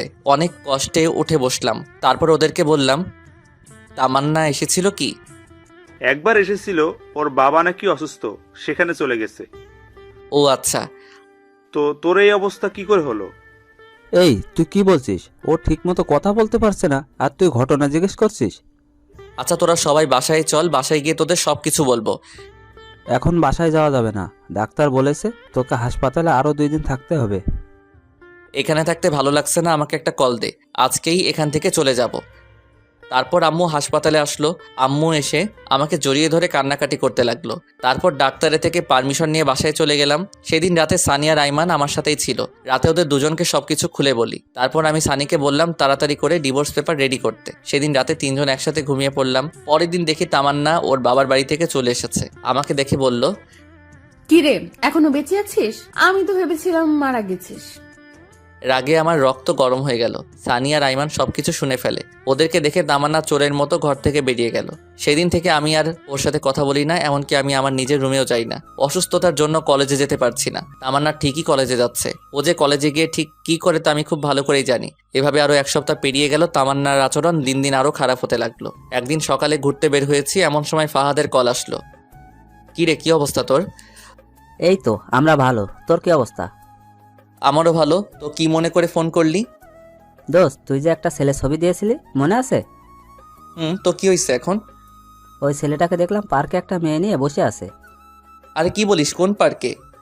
তারপর ফাহাদ আমাকে ঠিকানা দিল। ঘড়ির দিকে তাকিয়ে দেখি 11টা বাজে। তার মানে তামান্না কি কলেজের নাম করে পার্কে ঘুরতে গেছে? কেমন যেন খারাপ লাগছে। বিয়ের পর স্বামীকে রেখে অন্য ছেলের সাথে কেউ ঘুরতে চায়, আর ছেলেটা কেমন একটা বিবাহিত মেয়েকে নিয়ে ঘুরতে যায়। অথচ মা এসব কথা শুনে আমাকে সন্দেহ করে না। না, এত কিছু ভেবে লাভ নাই, এখন চুপচাপ পার্কে যাই। তারপর ওদের দুজনের কিছু ছবি তুলে নিয়ে আম্মুকে দেখাতে হবে, তাহলে ডিভোর্সটা দিতে খুব সুবিধা হবে। তাড়াতাড়ি পার্কে গেলাম, ফাহাদ সেখানে দাঁড়িয়ে আছে। তারপর ফাহাদ ও আমি দুজন পার্কের ভেতরে চলে গেলাম। দেখলাম সেই ছেলেটি যে লোক পাঠিয়ে আমাকে মেরেছিল আর তামান্না ও যার বাইকে ঘোরাঘুরি করে, ছেলেটাকে স্পষ্ট দেখা যাচ্ছে, কিন্তু তামান্নার মুখটা ঠিক বোঝা যাচ্ছে না। আমার পিছন থেকে দেখে কেন যেন মনে হচ্ছে এটা তামান্না নয়। উল্টো পথে গিয়ে দেখি আমার ধারণাই ঠিক, মেয়েটা তামান্না নয়। তার মানে ছেলেটা এরকম আরো অনেক মেয়ের সাথে প্রেমের অভিনয় করে। শালাকে দেখলেই মনে হয় একটা প্লে বয়। আর কিছু না ভেবে চুপচাপ পকেট থেকে ফোনটা বের করে ভিডিও করতে লাগলাম। আহা কি সুন্দর, দুজন দুজনকে জড়িয়ে ধরে আছে, হাতে হাত রেখে হাসাহাসি করছে। আমি ফাহাদকে বললাম, তুই ভিডিও করতে থাক, আর আমি যেটুকু ভিডিও করেছি সেটা তামান্নাকে হোয়াটসঅ্যাপ করে দেই। তাই বলে সাথে সাথে তামান্নাকে ভিডিওটা পাঠিয়ে দিলাম। তামান্না ভিডিওটা দেখে আমাকে বারবার কল দিতে লাগলো, কিন্তু আমি কলটা রিসিভ করছি না, বারবার কেটে দিচ্ছি। তারপর সে আমাকে একটা মেসেজ করলো জায়গাটা কোথায় জানার জন্য। তারপর আমি পার্কের ঠিকানাটা লিখে তামান্নাকে পাঠিয়ে দিলাম। আমি আর ফাহাদ সেখানে দাঁড়িয়ে রইলাম। 10 মিনিট পর দেখলাম তামান্না পার্কে চলে আসলো। আমি তামান্নাকে দেখে আমি আর ফাহাদ দুজনে গাছের আড়ালে লুকিয়ে গেলাম। দেখছি তামান্না ছেলেটাকে পাগলের মতো খুঁজতে লাগলো। তারপর অনেক খোঁজাখুঁজি শেষে ছেলেটাকে দেখতে পাই। ছেলেটাকে দেখে কোনো কথা না বলে সোজা ছেলেটার কাছে গিয়ে শার্টের কলার ধরে করে 2টা চর ছেলেটার গালে বসিয়ে দেয়। ছেলেটা সেটা দেখে তামান্নার দিকে রাগী চোখে তাকালো। এরপর তামান্না বলতে শুরু করলো, ছি, তোর লজ্জা করে না আমার সাথে রিলেশন চলাকালীন অন্য একটা মেয়ের সাথে কিভাবে ঢলাঢলি করতে? তুমি যা ভাবছো তা নয়, আমার কথাটা একবার শোনো। তোর কথা আর কি শুনবো? যা দেখার তা তো নিজের চোখেই দেখলাম। তামান্নার এসব কথা শুনে ছেলেটার পাশে থাকা মেয়েটিও অনেক রেগে গিয়ে ছেলেটাকে একটা চর মেরে সেখান থেকে চলে যায়। আমি আর ফাহাদ এসব দেখছি আর হাসছি। এবার ঠেলা সামলাও প্লে বয়। মেয়েটা চলে যাওয়ার পর ছেলেটা তামান্নার গালে একটা চর বসিয়ে দেয়। সাথে সাথে লাগে রক্ত আমার মাথায় উঠে গেল। ইচ্ছা করছে ছেলেটাকে এখানে মেরে পুঁতে ফেলি, কিন্তু না, তামান্নাও আমাকে অনেক কষ্ট দিয়েছে, আর তাই এবার সে বুঝুক ভালোবাসার মানুষ কষ্ট দিলে তা কেমন লাগে। বেশি আলগা পিরিত দেখালে এমনটাই হয়। ছেলেটা তামান্নাকে বলতে লাগলো, ওই তুই আমাকে ফারিয়ার সামনে অপমান করলি কেন? বেশ করেছি, তুই আমার সাথে রিলেশনে থেকে অন্য একটা মেয়ের সাথে কি করছিস? হ্যাঁ, কি তোর রিলেশন? হা হা হা, তুই ভাবলি কি করে আমি তোর সাথে রিলেশন করছি? মানে আমি কোনোদিন তোর সাথে রিলেশন করিনি। তোর সাথে যা ছিল সেটা হচ্ছে টাইম পাস। আর তুই ভাবলি কি করে তোর মতো একটা মেয়েকে আমি আমার বউ বানাবো?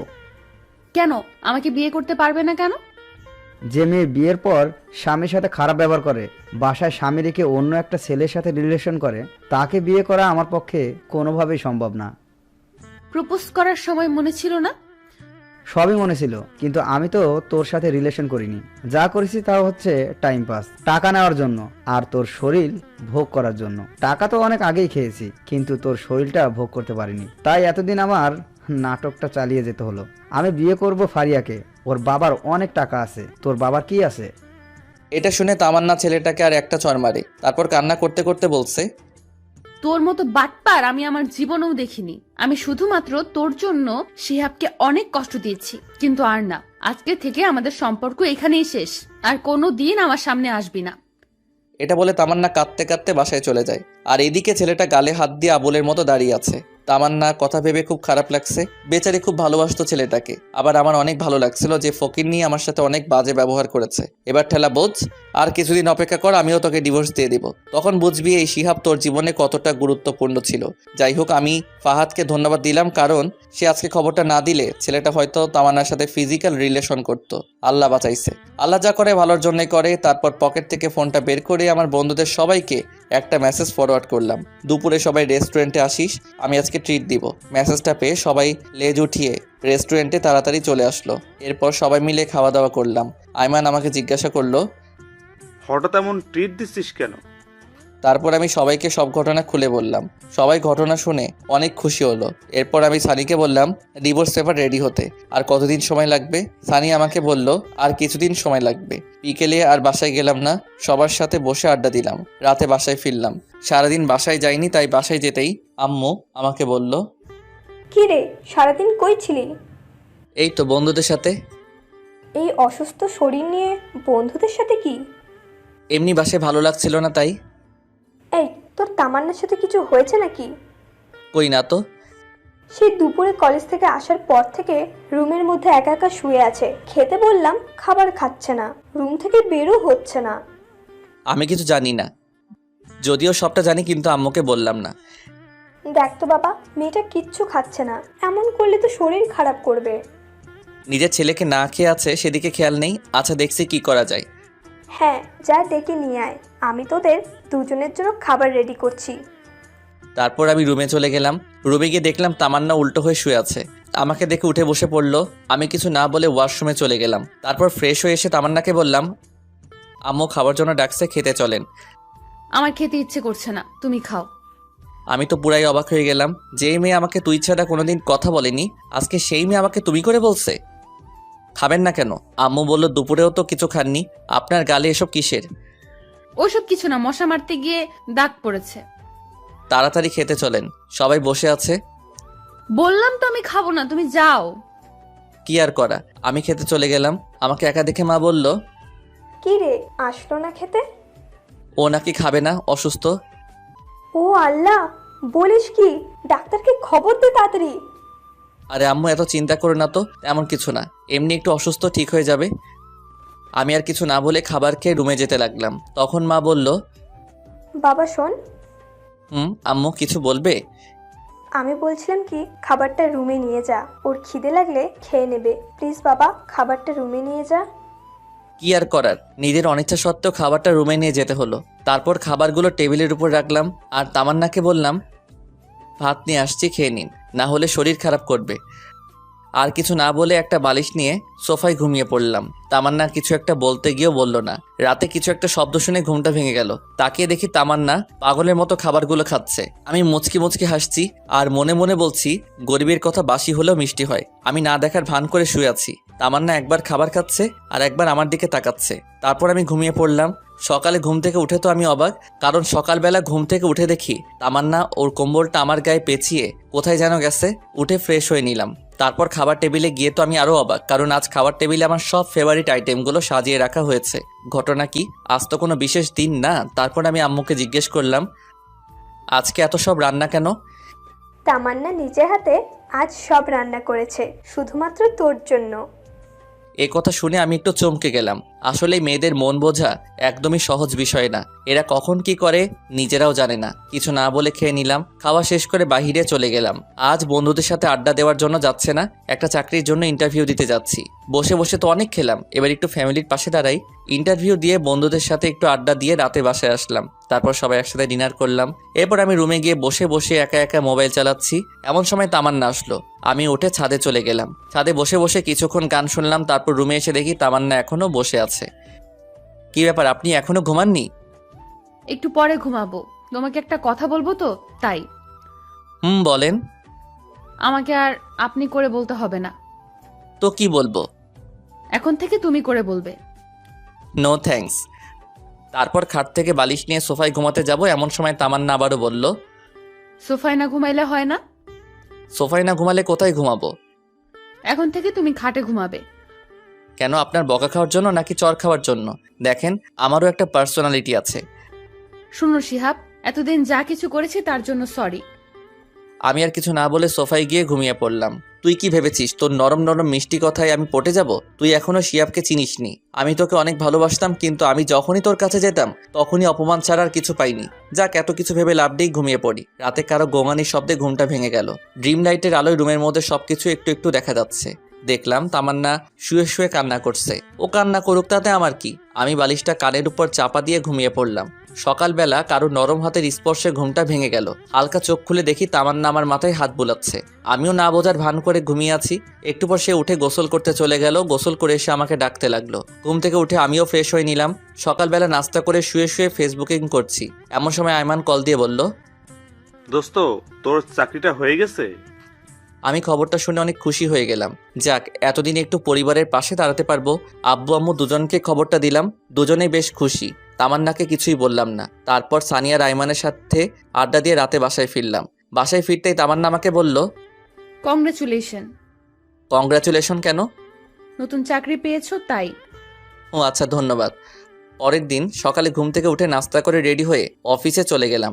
আজ অফিসের প্রথম দিন, অনেক ভালো লাগলো। অফিসের কলিগের সাথে পরিচিত হলাম, বসের সাথে পরিচিত হলাম। এক কথায় দিনটা অনেক ভালো কাটলো। এইভাবে আরো 10টি দিন কেটে গেল। তামান্না বারবার আমার কাছে আসতে চাই, আমার সাথে কথা বলতে চাই, কিন্তু আমি ওর সাথে কথা বলি না, কারণ অতীতের কথাগুলো আমি এখনো ভুলি নাই। তামান্নার জন্য আমি এতদিন কলেজে যাই নাই বললেই চলে। সেদিন কলেজে সবার সামনে অপমান করার পর থেকে আর কলেজে যাই না, শুধু পরীক্ষাটা দিয়ে চলে আসি। পরের দিন অফিসে যাচ্ছি, এমন সময় আম্মু এসে বলল, কি রে, অফিসে যাচ্ছিস?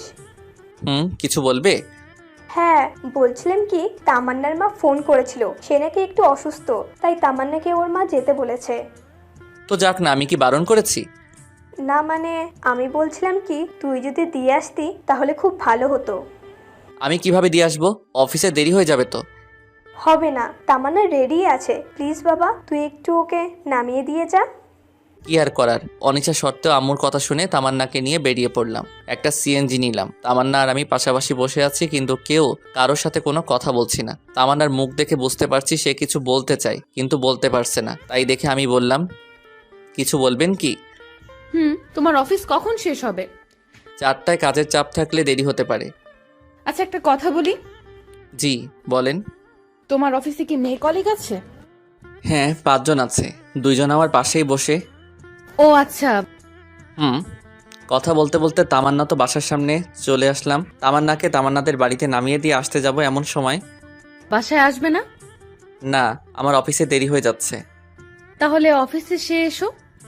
না, আর কারো অপমান সহ্য করব না। এমনিতেই অনেক অপমান সহ্য করেছি। কলেজে যাওয়া বন্ধ করে দিছি, আপনি ভেতরে যান। তামান্না কিছু বলতে চাইছিল, কিন্তু আমি ওর কথা না শুনে সিএনজি ড্রাইভারকে বললাম গাড়ি টান দিতে। তারপর সোজা অফিসে চলে গেলাম। সারাদিন অফিস করে বিকালে আড্ডা দিয়ে বাসায় গেলাম। আমি বাসায় যেতেই আম্মু আমাকে বলল, কি রে, তুই এখানে কেন? তো কোথায় যাব? তামান্নাদের বাসায় যাসনি? আমাকে কি পাগলা কুত্তায় কামড়াইছে? ভালো লাগছে না, খাবার দাও তো। তোমার কথা রাখতে গিয়ে আজ আমার জীবন তেজপাতা হয়ে গেল। কি বললি? কিছু না, খাবার দাও তাড়াতাড়ি, আমি ফ্রেশ হয়ে আসছি। আচ্ছা আয়। তারপর ফ্রেশ হয়ে এসে খাওয়া দাওয়া করে রুমে গিয়ে শুয়ে রইলাম। আহ কি শান্তি, কতদিন পর আজ একটু শান্তি করে বিছানায় ঘুমাবো। এতদিন এই ফকিন্নির জন্য বিছানায় ঘুমাতে পারিনি। মনে হচ্ছে 20টা বছর খাটে ঘুমাই না। শুয়ে শুয়ে গান শুনছি, এমন সময় একটা অচেনা নাম্বার থেকে কল আসলো। আসসালামু আলাইকুম, কে বলছেন? আমি। আরে এই আমিটা কে? আরে আমি তামান্না বলছি। ও আচ্ছা, তো এটা আবার কার নাম্বার? আমার একটা কাজিনের নাম্বার। তুমি ঠিক মতো খাইছো? হ্যাঁ খাইছি, আপনি খাইছেন? আচ্ছা, এখন আপনার আম্মু কেমন আছে? জি ভালো। আচ্ছা তাহলে এখন ফোনটা রাখি, ঘুমাবো, খুব ঘুম পাচ্ছে। ওকে।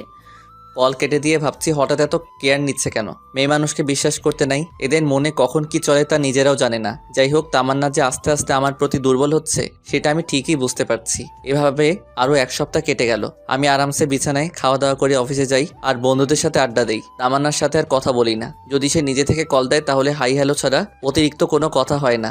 সেদিন অফিসে কাজ করছি, সানি এমন সময় কল করলো। কি রে, কি অবস্থা তোর? এই তো ভালো, তোর কি অবস্থা? আসি রে, বেকার মানুষের আর কি অবস্থা। আচ্ছা শোন, যে জন্য কল করেছিলাম। বল। তোর ডিভোর্স পেপার রেডি হয়ে গেছে, বিকেলে পুকুর পাড়ে আসিস, পেপারটা নিয়ে যাস। ধন্যবাদ দোস্ত। শুকনো ধন্যবাদ দিতে হবে না, টিট দিতে হবে। আচ্ছা ঠিক আছে, তাহলে আইমানকেও সাথে নিয়ে আসিস। আচ্ছা ঠিক আছে। যাক, অবশেষে পেপারটা রেডি হলো। এই পেপারটার জন্য এতদিন যেই প্যারায় ছিলাম তা বলে বোঝানো যাবে না। বিকেলে অফিস শেষ করে পুকুর পাড়ে চলে গেলাম। গিয়ে দেখলাম সানি আর আইমান বসে আছে। তারপর ওদের সাথে বসে অনেকক্ষণ আড্ডা দিলাম। তারপর ওদের ট্রিট দিয়ে বাসায় চলে আসলাম। বাসায় এসে দেখি আম্মু রেগে আছে। কি হয়েছে আম্মু, এভাবে তাকিয়ে আছো কেন?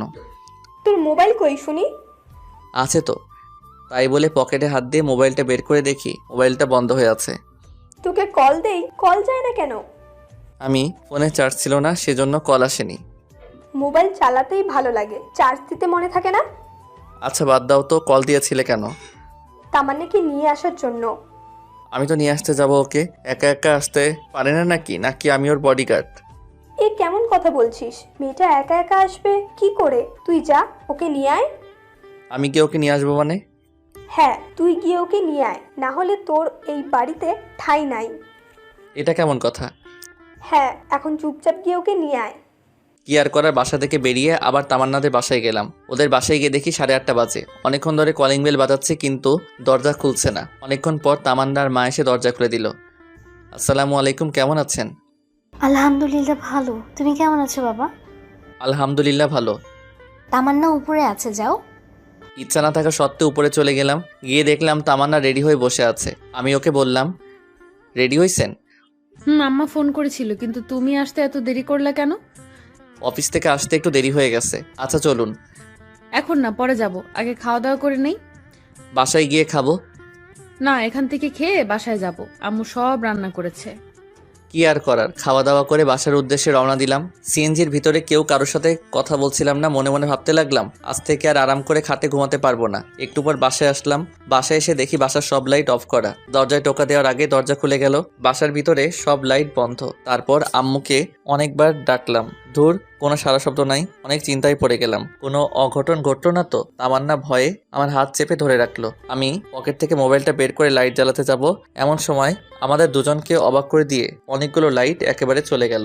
এরপর সানি, আইমান আর আম্মু একসাথে বলে উঠলো, happy birthday to you, happy birthday dear Tamanna, many many happy returns of the day. আমি তো পুরাই টাস্কি খেয়ে গেলাম। এসব কে করলো, কখন করলো আর কিভাবে করলো? আমি তো এই 2 ঘন্টা আগে বাসায় ছিলাম, কই তখন তো কিছুই ছিল না। আমি শুধু ভাবছি। আর তামান্না আম্মুকে বলল, আম্মু, আপনি কি করে জানলেন আজকে আমার জন্মদিন? আর এত কিছুই বা কে করলো? সবাই একসাথে আমাকে দেখিয়ে দিল। আমি তো আবার টাস্কি খেয়ে গেলাম। যাই হোক, তারপর সবাই মিলে কেকটা কাটলাম। কেক কেটে তাহলে আমাকে একটু খাইয়ে দিল। তারপর আমিও ওকে খাইয়ে দিলাম।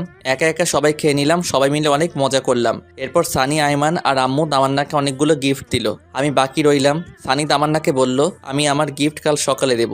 আমি তো নির্বাক হয়ে দাঁড়িয়ে রইলাম। এরপর আমি সানি আর আইমান ছাদে চলে গেলাম। ছাদে গিয়ে আমি সানিকে বললাম, কিরে তোরা এত কিছু কিভাবে জানলি? আমরা তো কিছুই জানতাম না, আন্টি আমাদের ফোন করে সব কিছু বলেছে, আর আন্টি তোকে সব কিছু জানাতে বারণ করেছে। ও আচ্ছা, এই সানি তুই যে বললি আমি কাল সকালে ওকে গিফট দিব, ওকে আমি কি গিফট দিব? আরে বেটা, তামান্না তোর কাছে কি চেয়েছিল? ডিভোর্স, তাই না? আর ডিভোর্স পেপার তো রেডি হয়ে গেছে। কাল সকালে ডিভোর্স পেপার তামান্নাকে দিবি, আর এটাই হবে ওর সব থেকে বড় উপহার। একদম ঠিক বলছিস। আচ্ছা অনেক রাত হয়েছে, এখন ঘুমাতে যাই। চল। এরপর ছাদ থেকে নেমে সানিয়া রাইমানকে একটা রুমে রেখে আমি আমার রুমে চলে গেলাম। রুমে গিয়ে দেখি তামান্না বসে বসে মোবাইল চালাচ্ছে। আমাকে দেখে বলল, থ্যাঙ্কস শিহাব। ধন্যবাদ। কেন? এত বড় একটা সারপ্রাইজ দেওয়ার জন্য। আচ্ছা ঠিক আছে, ঘুমিয়ে যান, অনেক রাত হয়েছে। এটা বলে বিছানা থেকে একটা বালিশ নিয়ে সোফায় ঘুমাতে যাব। এমন সময় তামান্না বলল, আমার গিফট কই? কাল সকালে অফিসে যাওয়ার আগে টেবিলের উপর রেখে যাব। ওকে, আচ্ছা একটা কথা বলি। বলেন। সোফায় না ঘুমালে হয় না? সোফায় না ঘুমালে কোথায় ঘুমাবো? খাটে ঘুমাও, অসুবিধা নাই। নো থ্যাঙ্কস, লাগবে না, আপনি ঘুমিয়ে যান। আর কিছু না বলেই ঘুমিয়ে পড়লাম। সকালে ঘুম থেকে উঠে দেখি তামান্না আমার আগেই ঘুম থেকে উঠে গেছে। আমি ফ্রেশ হয়ে ডাইনিং টেবিলে গিয়ে দেখি আম্মু রান্না করছে আর তামান্না সবকিছু ডাইনিং টেবিলে গুছিয়ে রাখছে। তারপর নাস্তা করে রুমে এসে ডিভোর্স পেপারটা হাতে নিলাম। অনেক কষ্ট হচ্ছে ডিভোর্স পেপারটা নিয়ে অনেকক্ষণ ধরে দাঁড়িয়ে আছি, সাইন করতে পারছি না। মেয়েটাকে অনেক ভালোবেসে ফেলেছিলাম, কিন্তু কি করার, হয়তো সে অন্য কারো কাছে ভালো থাকবে আমার থেকে, আর আমিও চাই সে সবসময় ভালো থাকুক। মনকে শক্ত করে সাইনটা করেই ফেললাম। ডিভোর্স পেপারের সাথে আরেকটা ছোট চিটকুট লিখলাম, আজ আপনার জন্মদিনে সব থেকে বড় উপহারটা দেওয়ার চেষ্টা করলাম। আমি জানি এই উপহারটা আপনার জন্য সব থেকে বেস্ট, যেটা আপনি আমার থেকে চেয়েছিলেন। আশা করি আপনিও সাইনটা করে দিবেন। দোয়া করি সবসময় ভালো থাকবেন, আর পারলে আমাকে মাফ করে দিবেন আপনাকে অনেক কষ্ট দেওয়ার জন্য, আর আমি চাই আপনি সবসময় ভালো থাকেন। এরপর চিরকুট আর ডিভোর্স পেপার টেবিলের উপর রেখে অফিসে চলে গেলাম। অফিসে যাওয়ার পথে অনেক পুরাতন একটা বন্ধুর সাথে দেখা। তারপর তার সাথে অনেকক্ষণ আড্ডা দিলাম। বন্ধুর সাথে আড্ডা দেওয়াতে অফিসে যেতে 20 মিনিট দেরি হলো। এরপর দেরিতে অফিসে যাওয়ার জন্য বসের অনেক ঝাড়ি শুনতে হলো। রাগে মোবাইলটা সাইলেন্ট করে রেখে কাজ করতে শুরু করি। অন্য দিনের তুলনায় আজকে একটু কাজের চাপ বেশি, কিন্তু কিছুই করার নাই। বেশি বাড়াবাড়ি করলে চাকরি থেকে বের করে দেওয়া হবে। বিকেলবেলা অফিস শেষে পকেট থেকে মোবাইলটা বের করতেই আমি পুরো অবাক হয়ে গেলাম। আম্মু 122টা কল দিয়েছে। তামান্নার আম্মুও অনেকগুলো কল দিয়েছে। সানি, আইমানের কোনো মেসেজগুলো দেখে আমি তো আরও অবাক। একসাথে এতগুলো মেসেজ, এতগুলো কল, ব্যাপারটা কি কিছুই তো বুঝতেছি না। আর এতগুলো কল SMS আসলো, আমি টেরই পাইলাম না। মোবাইলটা হাতে নিয়ে দেখি তামান্না আম্মু আবার ফোন দিছে। হ্যালো, কোনো কথা বলছে না, শুধু কান্না করছে। তারপর আমি কলটা কেটে আমার আম্মুর কাছে কল দিলাম। আম্মু কল ধরছে না। এখন কি করব কিছুই তো বুঝতে পারছি না। আবার আইমানকে কল করলাম। হ্যালো দোস্ত, কি অবস্থা? কিরে, তোর এতবার কল দিলাম, কল ধরিস না কেন? আসলে অফিসে কাজের চাপ একটু বেশি তো, তাই। তো এখন কোথায় আছিস? এই তো 3 রাস্তার মোড়ে আছি। তাড়াতাড়ি মোহাম্মদ আলী হাসপাতালে চলে আয়। কেন, কার কি হয়েছে? তামান্না সুসাইড করতে নিছিল, আমরা সবাই মিলে ওকে হাসপাতালে নিয়ে আসছি। কি, সুইসাইড করতে নিছিল ও? মানে দাঁড়া, আমি এখনই আসছি। তাড়াতাড়ি আয়। তাই বলে আমি ফোনটা রেখে হাসপাতালের দিকে রওনা দিলাম। কেমন যেন টেনশন লাগছে। তামান্না হঠাৎ করে সুইসাইড করতে গেল কেন? হাসপাতালে গিয়ে দেখি আম্মু, তামান্নার আম্মু, সানি আর আয়নার বাইরে বসে আছে। আমাকে দেখে সবাই উঠে দাঁড়ালো, আর আম্মু তো এসে আমাকে একটা ঠাস করে চড় মারলো। আমি আবুলের মতো গালে হাত দিয়ে দাঁড়িয়ে রইলাম। একটু পর তামান্নার আম্মু বলল, বাবা তোমার সাথে কি তামান্নার কিছু হয়েছে? কই, আমার সাথে তো কিছু হয়নি। তাহলে ও সুইসাইড করতে গেল কেন? আমি মাথা নিচু করে দাঁড়িয়ে আছি। আম্মু এসে বলল, তোকে এতবার কল করলাম, কল ধরিস না কেন? অফিসে কাজের চাপ ছিল, তাই মোবাইলটা সাইলেন্ট করে রেখেছিলাম। লাগবে না তোর চাকরি করা। আজকের পর থেকে তুই আর চাকরি করতে যাবি না। আর তুই আমাকে মিথ্যে বলছিস কেন? আমি কি মিথ্যা বলছি? তামান্না এতদিন তোর সাথে যা যা করেছে আমাকে জানাসনি কেন? তোমাকে এসব কে বলেছে? আম্মু সানি আর আইমানের দিকে দেখিয়ে দিল। আমি বুঝে গেলাম ওরাই আম্মুকে সব ঘটনা বলে দিছে। সানি, পাড়া, আইমানের দিকে আমি রাগী দৃষ্টিতে তাকালাম। ওরা নিচের দিকে তাকিয়ে আছে। এমন সময় ডাক্তার এসে বলল, রোগীর জ্ঞান ফিরেছে। এটা শুনে আম্মু আর তামান্নার আম্মু ভিতরে চলে গেল। সানি আর আইমান যেতে চাইলো, কিন্তু আমি ওদের দুজনকে ধরে বললাম, এই তোদের মধ্যে আম্মুকে সব কথা কে বলেছে? কিরে, কথা বলছিস না কেন? আমরা দুজনেই বলেছি। কেন বলছিস? জানিস আম্মু কত কষ্ট পাবে এখন? কারণ তামান্নাকে আম্মু পছন্দ করে, আমার সাথে বিয়ে দিয়েছে। আন্টিকে না বলে উপায় ছিল না। আন্টি আমাদের যেভাবে চাপের মুখে ফেলে রেখেছিল, তাতে আমরা না বলে কোনো উপায় খুঁজে পাইনি। সরি দোস্ত। দূর শালা। দোস্ত একটা কথা বলি। কি কথা বল? দোস্ত, তামান্নাকে ডিভোর্সটা না দিলে হয় না? মনে হয় ওকে ডিভোর্সটা না দেওয়াই ভালো। কেন, তোর হঠাৎ এমনটা মনে হলো কেন? দেখ, তামান্না তোকে আগে ইগনোর করতো, অবহেলা করতো, কিন্তু এখন তো সে তোর প্রতি দুর্বল হয়ে গেছে। আস্তে আস্তে তোকে ভালোবাসতে শুরু করেছে। দেখছিস না, ডিভোর্স পেপার পাওয়ার সাথে সাথে সে সুইসাইড করতে গেছিল। দোস্ত, সানি ঠিক কথাই বলেছে। আমারও তাই মনে হয়। ওকে ডিভোর্স দিস না। এই সব কিছুই ছিল মনে মনে। আসলে তামান্নাকে বোঝাতে হবে ভালোবাসার মানুষের থেকে কষ্ট পেলে কেমন লাগে, তাই ওকে আরো কিছু কষ্ট পেতে হবে। আচ্ছা, ওইসব পরে দেখা যাবে। শোন, তামান্নাকে আরো কিছু শাস্তি দিতে হবে। আমার সাথে যেসব করেছে তার ফল ওকে পেতেই হবে। তুই এই অবস্থায় ওকে শাস্তি দিতে চাচ্ছিস? এই অবস্থায় ওকে কিভাবে শাস্তি দিবি? সময় হলেই সবকিছু দেখতে পারবি। এখন এসব না ভাবলেও চলবে। আমরা 3 জন কথা বলছি, আমাকে সবাই আম্মু বাহিরে আসলো। বাহিরে এসে আমাকে বলল, এই হারামজাদা, তোর মনে কি একটু দয়া মায়া নেই? মেয়েটা যে এখন কেমন আছে একটু খবর নেওয়া যায় না? আয় ভেতরে আয়, তামান্না তোকে ডাকছে। আম্মুর কথা শুনে আমরা 3 জনে ভিতরে গেলাম। আমি ভিতরে গিয়ে তামান্নার মাথার কাছে বসলাম। আমাকে দেখে একটু অভিমান করে মাথাটা অন্যদিকে ঘুরিয়ে নিল। এরপর আম্মু সবাইকে ইশারা করলো বাহিরে যেতে। আম্মুর কথায় সবাই বাহিরে চলে গেল। ভেতরে আমি আর তামান্না রইলাম। দুজনে চুপ করে বসে আছি, কেউ কোনো কথা বলছি না। দুজনে চুপ থাকার পর আমি নীরবতা দেখে বললাম, এখন আপনার কি অবস্থা? সেটা কারো না জানলেও চলবে। কথা শুনে বুঝলাম মেয়েটা আমার উপর অনেক অভিমান করে আছে।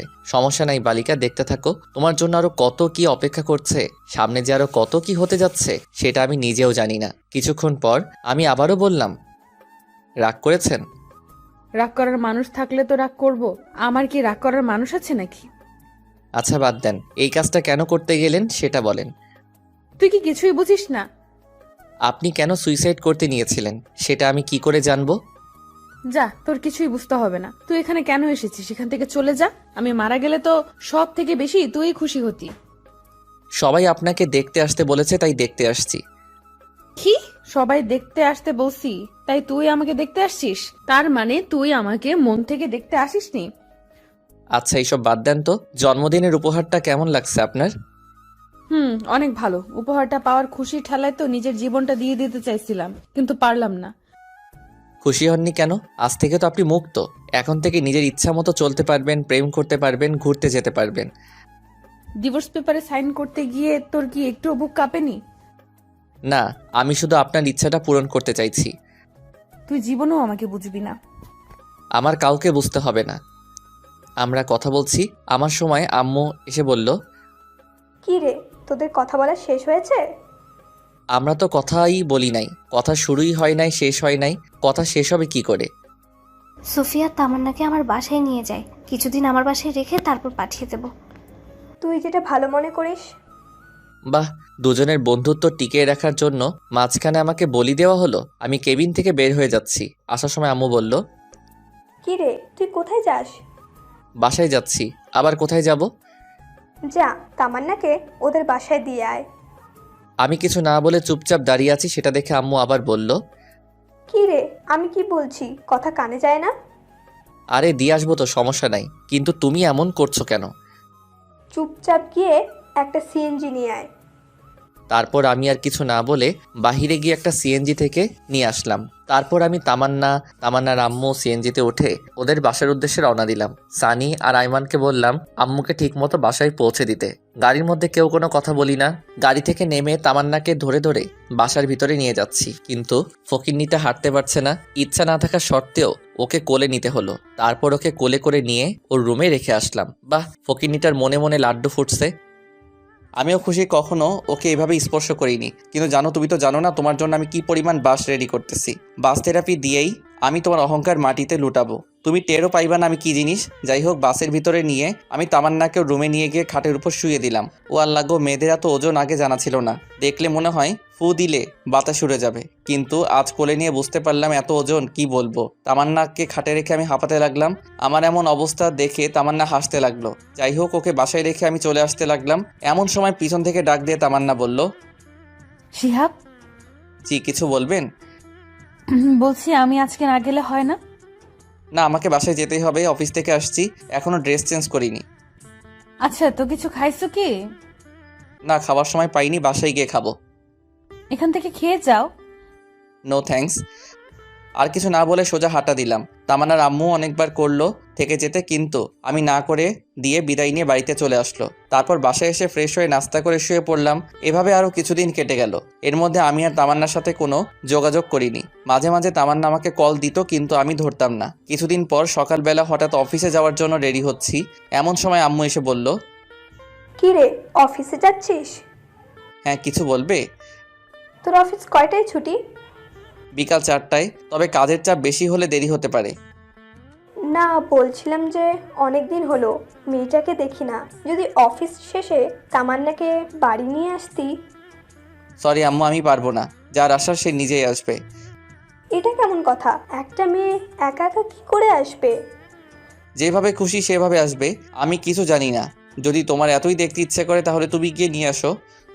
যা, তোরা না লাগবে না, আমার মেয়েকে আমি নিয়ে আসবো। তোমার যা ইচ্ছা তাই করো, আমার কি।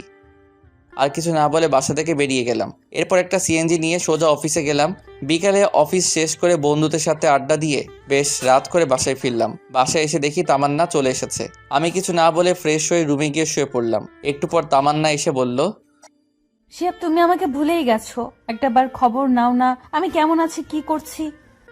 মনে রাখার জন্য কি কোনো চুক্তিপত্র হয়েছে নাকি যে আপনাকে মনে রাখতে হবে? আচ্ছা বাদ দাও, খাবার রেডি, খেতে এসো। আমি খাবো না, বাইরে থেকে খেয়ে আসছি, আপনারা খেয়ে নিন।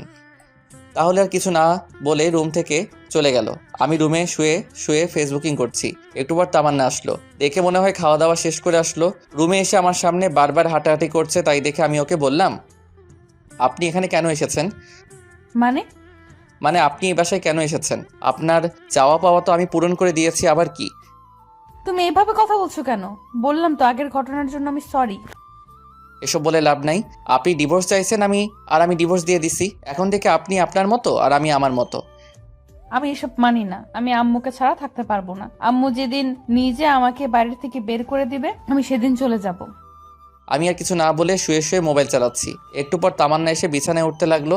আমি তা দেখে ওকে বললাম, এই কি করছেন আপনি? কেন, ঘুমাবো না নাকি?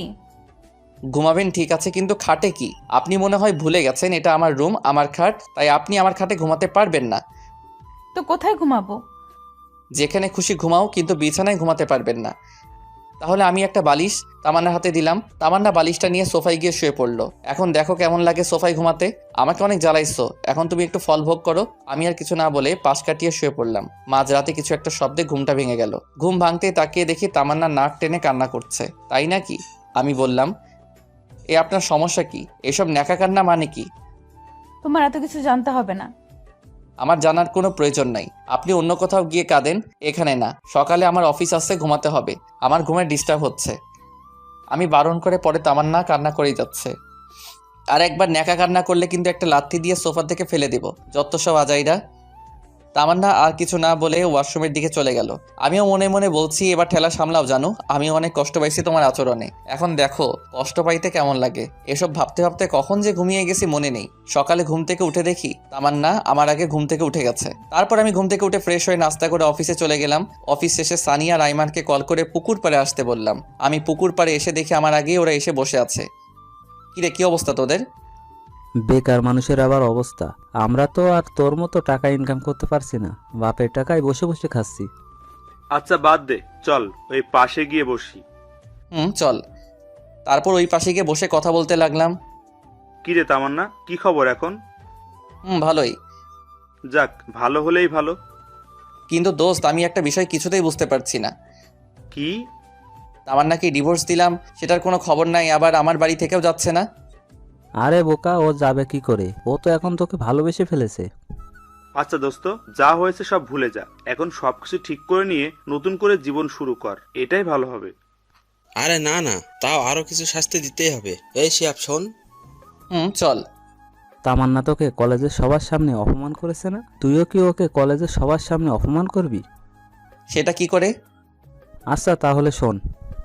ও মাই গুডনেস, সানি এত বড় একটা প্ল্যান! বল, কি বলবো? আমি তো এটা কখনো ভাবিনি। কি আপনারা কিছু বুঝতে পারছেন না, তাই তো? গল্প পড়তে থাকুন, সব কিছু বুঝতে পারবেন। তারপর সানিকে বললাম, দূর বেটা, এভাবে অপমান করা ঠিক হবে না। যতই হোক সে আমার স্ত্রী।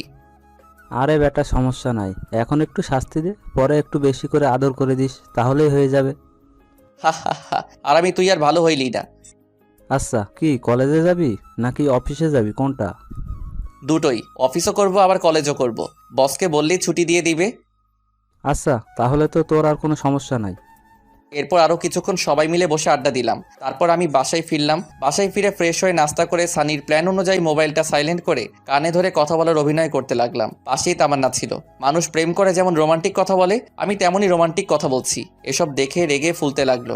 আমি আরও জোরে জোরে হেসে কথা বলতে লাগলাম। অনেকক্ষণ বক বক করার পর ফোনটা রেখে দিলাম। আসলে কোনোদিন প্রেম করিনি তো, তাই বেশি কথা বলতে পারলাম না। আমি তামান্নাকে দেখিয়ে ফোনে একটা কিস দিলাম। তামান্না এসে আমার সামনে দাঁড়ালো।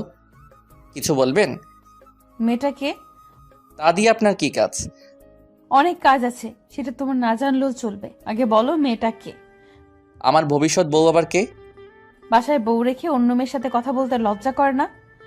কি বাসায় বউ মানে? কে বউ? কার বউ? কিভাবে বউ? আমি তোমার বউ, আবার কে? আপনি ভুলে যাবেন না আপনাকে আমি ডিভোর্স দিয়ে দিয়েছি, সো আপনি আমার কেউ নন। মানে কি বলছো এসব তুমি? আপনি যা শুনেছেন তাই বলেছি।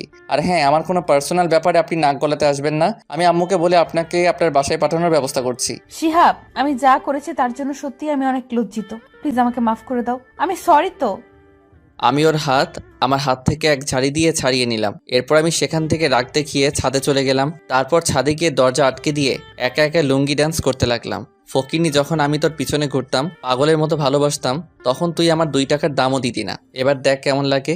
একটু পর ছাদ থেকে নেমে এসে ডিনার করে রুমে গিয়ে শুয়ে পড়লাম। তামান্না যথারীতি একটা বালিশ নিয়ে সোফায় ঘুমিয়ে পড়ল। রাতে কেন জানি ঘুমটা ভেঙে গেল। ঘুমটা ভাঙতেই দেখলাম তামান্না গুটি মেরে শুয়ে আছে। ওর মায়াবী সুন্দর চেহারাটা দেখে আবারও ক্রাশ খেলাম। আসলেই ঘুমন্ত মানুষকে সত্যি অনেক সুন্দর এবং অনেক মায়াবী দেখতে লাগে। তামান্নার দিকে একটু ভালো করে তাকিয়ে দেখলাম মেয়েটা ঠান্ডায় কাঁপছে। তারপর আমি বিছানা থেকে উঠে গিয়ে কম্বলটা ওর গায়ে দিলাম। মোবাইলে সময় দেখলাম, একটু পর ফজরের আজান দেবে, তাই আর ঘুমালাম না। বিছানা থেকে উঠে এসে আজান দেওয়ার সাথে সাথে মসজিদে গিয়ে নামাজ আদায় করে আসলাম। নামাজ পড়া শেষে একটু হাঁটাহাঁটি করলাম। বাসায় এসে দেখি তামান্না মুখ টিপে টিপে হাসছে। মনে হয় কম্বলটা দেওয়ার কারণে এত খুশি। বালিকা এত খুশি হওয়ার কিছু নাই। একটু অপেক্ষা করো আর দেখতে থাকো শিহাব কি জিনিস। তুমি আমাকে যে কষ্ট দিয়েছো তা সুদে আসলে পরিশোধ করে নেব। সকালে নাস্তা করে রুমে এসে মোবাইল টিপতেছি, এমন সময় আম্মু এসে বলল, কি রে, আজকে অফিসে যাবি না? না আম্মু, আজকে ছুটি নিয়েছি। কেন রে, শরীর খারাপ নাকি? না আম্মু, অনেকদিন হলো কলেজে যাইনি, তাই ভাবছি আজকে কলেজে যাব। আর কলেজে একটু কাজও আছে। তামান্না আমার পাশেই ছিল।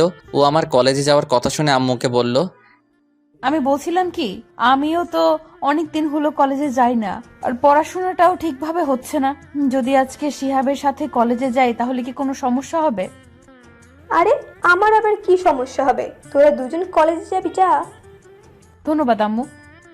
এই শিহাব, হ্যাঁ আম্মু বলো। বলছি তুই তামান্নাকে সাথে নিয়ে কলেজে যা। আমি পারবো না। পারবি না কেন? যে যার মতো কলেজে যাবে, আমি কাউকে নিয়ে যেতে পারবো না। এটা কেমন কথা? মেয়েটা একা একা কি করে কলেজে যাবে? যার যেভাবে খুশি যাক, আমি কাউকে নিয়ে যেতে পারবো না। আমি আম্মুকে আর কিছু বলতে না দিয়ে সোজা রুমে চলে আসলাম। রুমে এসে রেডি হয়ে তামান্নার আগেই কলেজে চলে গেলাম। আমি, সানি, আইমান আর ইতু একসাথে বসে আছি। তামান্নাকে আসতে দেখে সানি বলল, মামা, ও আসছে, শুরু করে দে। কে আসছে? আরে শালা, তোর বউ আসছে, প্ল্যান অনুযায়ী কাজ শুরু করে দে। এরপর আমি আর ইতু বসে বসে দুজন দুজনের হাত ধরে হেসে হেসে কথা বলছি। ইতু প্ল্যান অনুযায়ী আমার হাত ধরে বসে আছে। তামান্না তো আমাদেরকে দেখে রাগে ফুলতে লাগলো। তামান্না আমাদের কিছু না বলে সোজা উপরে চলে গেল।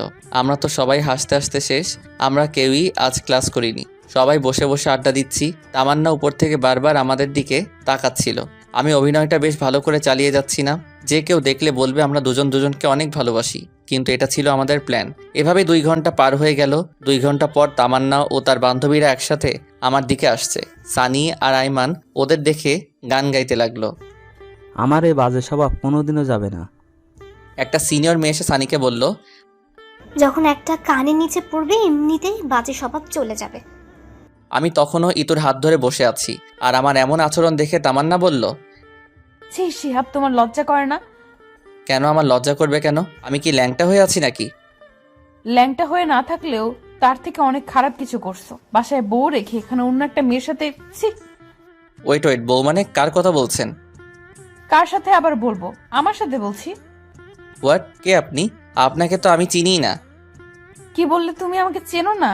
আমার ভাবতেই অনেক ঘৃণা লাগতেছে তুমি এতটা খারাপ। আপনার লজ্জা করে না একটা জুনিয়র ছেলের পিছনে পিছনে ঘুরতে?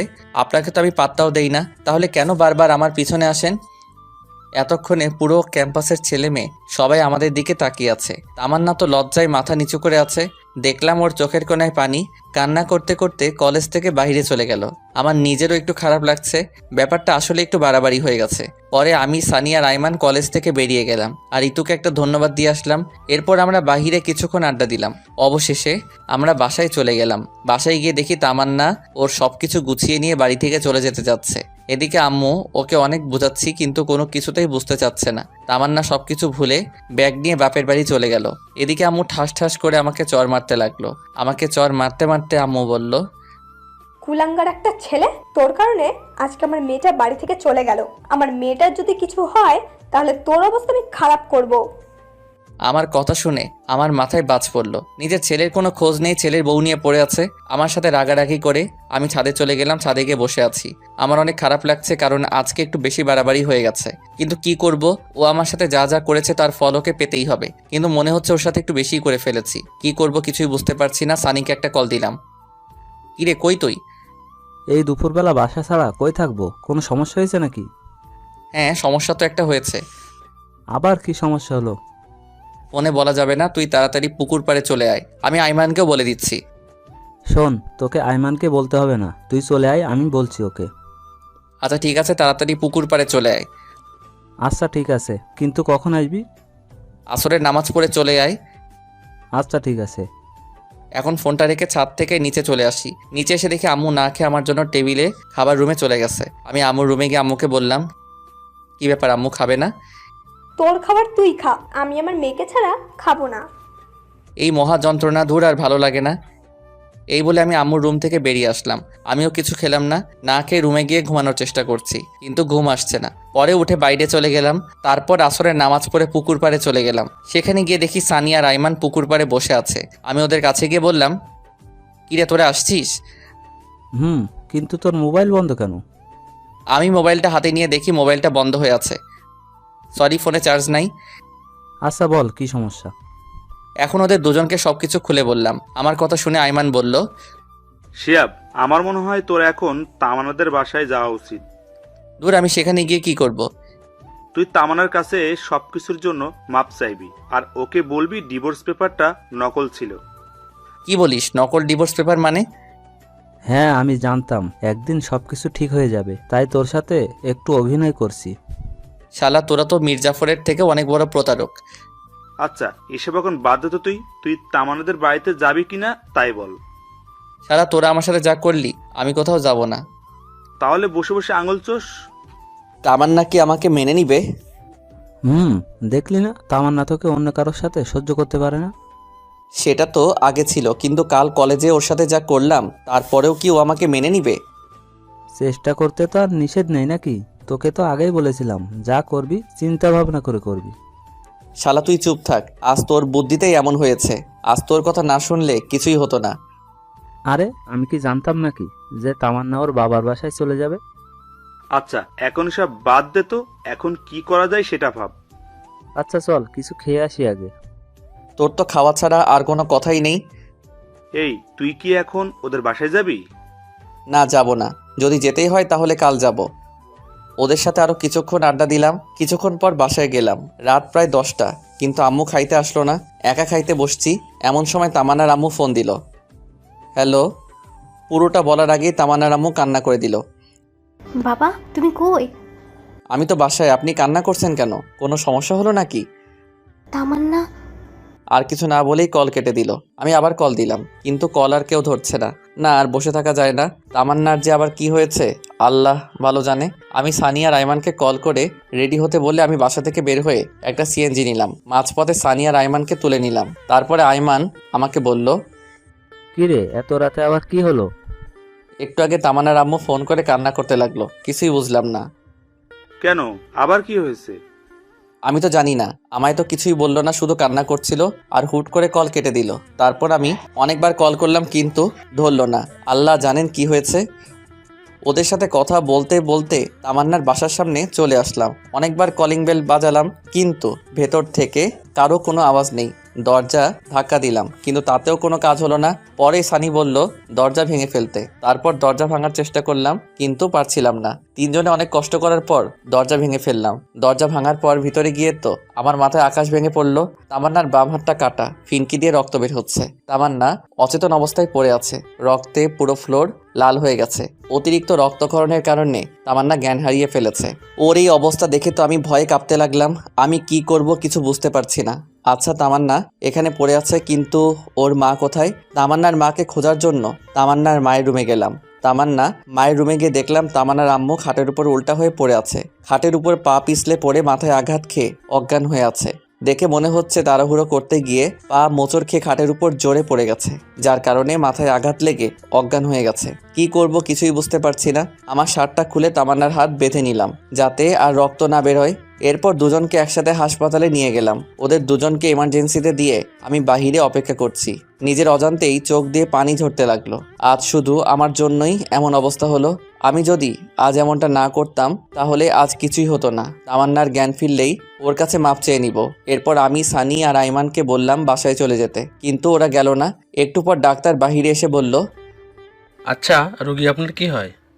আমার স্ত্রী হয়।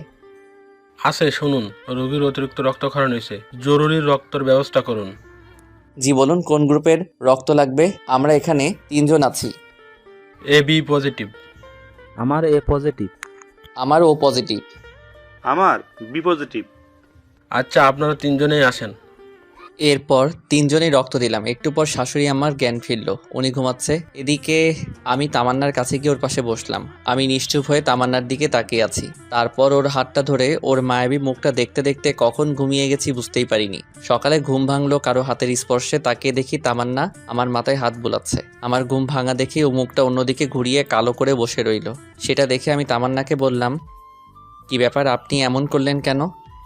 সেটা কাউকে জানতে হবে না, আমার যা মনে হয়েছে তাই করেছি। আপনি এমন পাগলামি কেন করলেন বলেন? কি করব বলো? আমি তো তোমাকে কষ্ট দিয়েছি, অপমান করেছি, তোমার সাথে অনেক খারাপ ব্যবহার করেছি। তুমি তো কোনোদিন আমাকে ক্ষমা করবে না। তাই বলে সুইসাইড করবেন? এর আগেও আপনি এমন করেছেন। আমি মরলে তোমার কি? এটা শোনার সাথে সাথে ঠাস করে ওর গালে একটা চর বসিয়ে দিলাম। আমার চর মারা দেখে তামান্না আমাকে বলল, তুমি আমাকে মারলে? আপনাকে মেরেছি, বেশ করেছি। আমি আমার বউকে মেরেছি, কার কি? বউ? তাহলে সেদিন ডিভোর্স লেটার কেন দিলে? আরে ওইটা ডিভোর্স পেপার ছিল না, জন্মদিনের কার্ড ছিল। আর ওই চিঠিটা তো আমি এমনি এমনি বানিয়ে লিখেছি। তাহলে কাল কলেজে এমন কেন করলে? আপনি যে আমাকে অপমান করেছিলেন, আর তাই আপনাকে বোঝাতে চেয়েছিলাম। আপনার কেমন লাগে? অনেক হারামি তুই। আমি কি একটু ভেতরে আসতে পারি? আম্মু দরজার সামনে দাঁড়িয়ে বলল, না, এখন ভেতরে কারো আসা যাবে না। যদি কেউ আসতে চায় তাহলে পরে আসবে। তামান্না আমাকে জড়িয়ে ধরে এসব কথা বলল। এই কি করছেন? আম্মু দেখছে তো? দেখলি দেখুক, তাতে আমার কি? আমি আমার স্বামীকে আদর করব, কার কি? তাই বলে আম্মুর সামনে? এই হাদারাম, কিছু শেখ। আচ্ছা তোমরা তাহলে থাকো, আমি যাই। তাই বলে আম্মু শাশুড়ি আমার কাছে গিয়ে গল্প করতে লাগলো। এরপর আমি বাহিরে গিয়ে দেখলাম সানিয়া রাইমান দুজনে একটা টুলের উপর একজন আরেকজনের উপর উল্টো হয়ে শুয়ে আছে। দেখেই আমার প্রচুর হাসি পাচ্ছে। আমি পকেট থেকে ফোনটা বের করে কিছুক্ষণ ভিডিও করলাম। তারপর ওদের দুজনকে জাগালাম। এরপর সবাইরে নাস্তা করার জন্য বাহিরে গেলাম। সকালে নাস্তা করা শেষে তামান্নার জন্য নাস্তা প্যাকেট করে নিয়ে আসলাম। নাস্তার প্যাকেট নিয়ে ডাক্তারকে বললাম, ডাক্তার সাহেব, জি বলেন। আমি কি আমার রোগীদের বাসায় নিয়ে যেতে পারি? জি পারবেন, তবে শুধুমাত্র আপনার শাশুড়ি মাকে। আপনার স্ত্রীকে আরও 2 দিন রাখতে হবে। আচ্ছা ঠিক আছে। এরপর আমি আম্মুর কাছে গিয়ে বললাম, ডাক্তার বাসায় যেতে বলল। ওকে, তাহলে সবাইকে নিয়ে বাসায় চল। এখানে থেকে কি করব? আম্মু শুধু আন্টিকে নিয়ে যেতে। আমি শুনেছি তামান্নাকে আরও 2 দিন থাকতে হবে এখানে। তুমি ওনাকে আমাদের বাসায় নিয়ে যাও, কিছুদিন রেস্ট নিক। আচ্ছা ঠিক আছে, কিন্তু তামান্নাকে কে সামলাবে? আম্মু আমি আছি, কেন? আচ্ছা, তাহলে তুই ওর ভালো করে যত্ন নিস। আমরা যাই। আচ্ছা ঠিক আছে, যাও। এরপর সানিয়া রাইমানকে সাথে দিয়ে আমি এবং আমার আম্মুকে বাসায় পাঠিয়ে দিলাম। এরপর আমি তামান্নার কাছে গেলাম। এখন কি অবস্থা আপনার? আগের থেকে একটু ভালো। এই শোনো না, হ্যাঁ বলেন। আমি না একজনকে খুব ভালোবাসি। কাকে? আমার এই জুনিয়র বরটাকে। কথাটা শোনো। আমি একটু অন্যদিকে তাকিয়ে মুচকে মুচকে হাসতেছিলাম। হঠাৎ তামান্না আমার মুখটা টেনে ওর মুখের কাছে নিয়ে একটা ভালোবাসার ছোঁয়া এঁকে দিল। আর তারপর বলল, এই আমাদের বিয়ে হয়েছে ঠিক, কিন্তু আমরা তো এখনো বাসর করিনি। চলো না আজকে আমরা বাসর করে নেই। একদমই না। ডাক্তার বলেছে আপনাকে আরো 2 দিন এখানে থাকতে হবে। তাই যা হবার বাসায় গিয়ে হবে। এখানে চুপচাপ রেস্ট নেন। এমনি রোমান্টিকভাবে আরো 2 দিন পেরিয়ে গেল। তারপর আমি তামান্নাকে নিয়ে বাসায় ফিরলাম। কিন্তু তাহলে দরজার সামনে দাঁড়িয়ে পড়লো, ভিতরে যেতে চাচ্ছে না। তাই দেখে আমি বললাম, কি ব্যাপার, এখানে দাঁড়িয়ে থাকলেন কেন? কেউ যদি আমাকে কোলে করে বাসার ভেতরে নিয়ে যায় তাহলে যাব, না হলে ভেতরে যাব না। আমি বুঝতে পারলাম সে আমাকে উদ্দেশ্য করে কথাটা বলল। কি আর করার, ওকে কোলে করে নিয়ে বাসার ভিতরে গিয়ে বিছানার উপর রাখলাম। এরপর আমি ওকে রেখে চলে আসতে যাব, এমন সময় আমার হাতটা ধরে একটা টান দিল। আমি নিজেকে স্থির রাখতে না পেরে সোজা তামান্নার গায়ের উপর পড়ে গেলাম। এটা কি হলো? আমার বরকে আমার যা ইচ্ছা তাই করব, তাতে তোর কি? আমার কি দেখাবো? দেখা দেখি। এটা বলে যখনই আমি আমার মাথাটা তামান্নার দিকে এগিয়ে নিয়ে যাচ্ছিলাম, এমন সময় সানি রুমে আসলো। মামা, আদর একটু পরেও করতে পারবা, এখন একটু বাইরে আসো। শালা, তুই আর আসার সময় পাইলি না? তামান্না লজ্জা পেয়ে অন্যদিকে মুখ করে বসে রইল। আমি বাহিরে গিয়ে সানিকে বললাম, শালা এখন বল, এই অসময় ডাকলি কেন? তোমাকে কিছু জানতে হবে না, 5,000 টাকা দে। কিন্তু এত টাকা দিয়ে কি করবি? তোকে দিতে বলেছি, দে। এত কথা বলিস কেন? আমার কাছে তো এখন এত টাকা নাই। হাসপাতালের বিল দিয়ে সব শেষ হয়ে গেছে। আচ্ছা ঠিক আছে, তোকে দিতে হবে না, থাক আমরা যাই। আর বিকালে পুকুর পাড়ে আসিস, আড্ডা দেওয়া যাবে। আচ্ছা ঠিক আছে। এরপর সানি আর আইমান চলে গেল। এরপর আমি গোসল করে তামান্নাকে নাস্তা করিয়ে আমিও নাস্তা করে একটু রেস্ট নিলাম। বিকেলবেলা পুকুর পাড়ে চলে গেলাম। এরপর 3 জন মিলে অনেকক্ষণ আড্ডা দিলাম। অনেকক্ষণ 3 জনের ঘোরাঘুরি করলাম। রাত প্রায় 9টা। এমন সময় সানি বলল, মামা আমার যেতে হবে, একটা জরুরি কাজ আছে। আমারও কাজ আছে, আমাকেও যেতে হবে। তাই বলে ওরা দুজন চলে গেল। এদিকে আমিও বাসায় চলে আসলাম। বাসায় এসে তামান্নার কাছে গেলাম। কি ব্যাপার, এতক্ষণ কই ছিলে? এই তো একটু বাইরে ছিলাম। কেন, আপনার কোনো সমস্যা হয়েছে কি? ওই, তুমি এখনো আমাকে আপনি করে বলছো মানে? তো কি করে বলবো? তুমি করে বলবা। আচ্ছা ঠিক আছে। আচ্ছা শোনো, আমাদের তো বাসায় হয়নি, চলো আজকে আমরা বাসর করি। কোনো আয়োজন ছাড়া বাসর করব? না থাক, কালকে সব আয়োজন করে তারপর বাসর করব। আজকে থাকো। তোমাকে বলছি মানে আজকে। এটা বলে তামান্না বিছানা থেকে উঠে আলমারি থেকে আমার জন্য একটা শেরওয়ানি বের করলো আর একটা শাড়ি বের করলো। আমাকে শেরওয়ানি দিয়ে বলল, যাও, এই শেরওয়ানিটা পরে 2 ঘন্টা পরে রুমে আসবে। 2 ঘন্টা পরে কেন? সেটা আসলেই বুঝতে পারবে, এখন যাও। আচ্ছা, এখানে পরে নেই না? তোমাকে বলছি না বাইরে যেতে। কি আর করার, ছাদে চলে গেলাম। ছাদে গিয়ে শেরওয়ানি পরে একা একা বসে আছি। কিছু ভালো লাগছে না। কি যে করব। 1 ঘন্টা 45 মিনিট হয়ে গেল, আর ভালো লাগছে না। যখনই ছাদ থেকে নামতে যাব এমন সময় সানিয়া রাইমান সামনে আসলো। কিরে, তোরা এত রাতে এখানে কি করিস? কাজ করতে করতে জীবনটা শেষ মামা। এত রাতে কি কাজ করলি?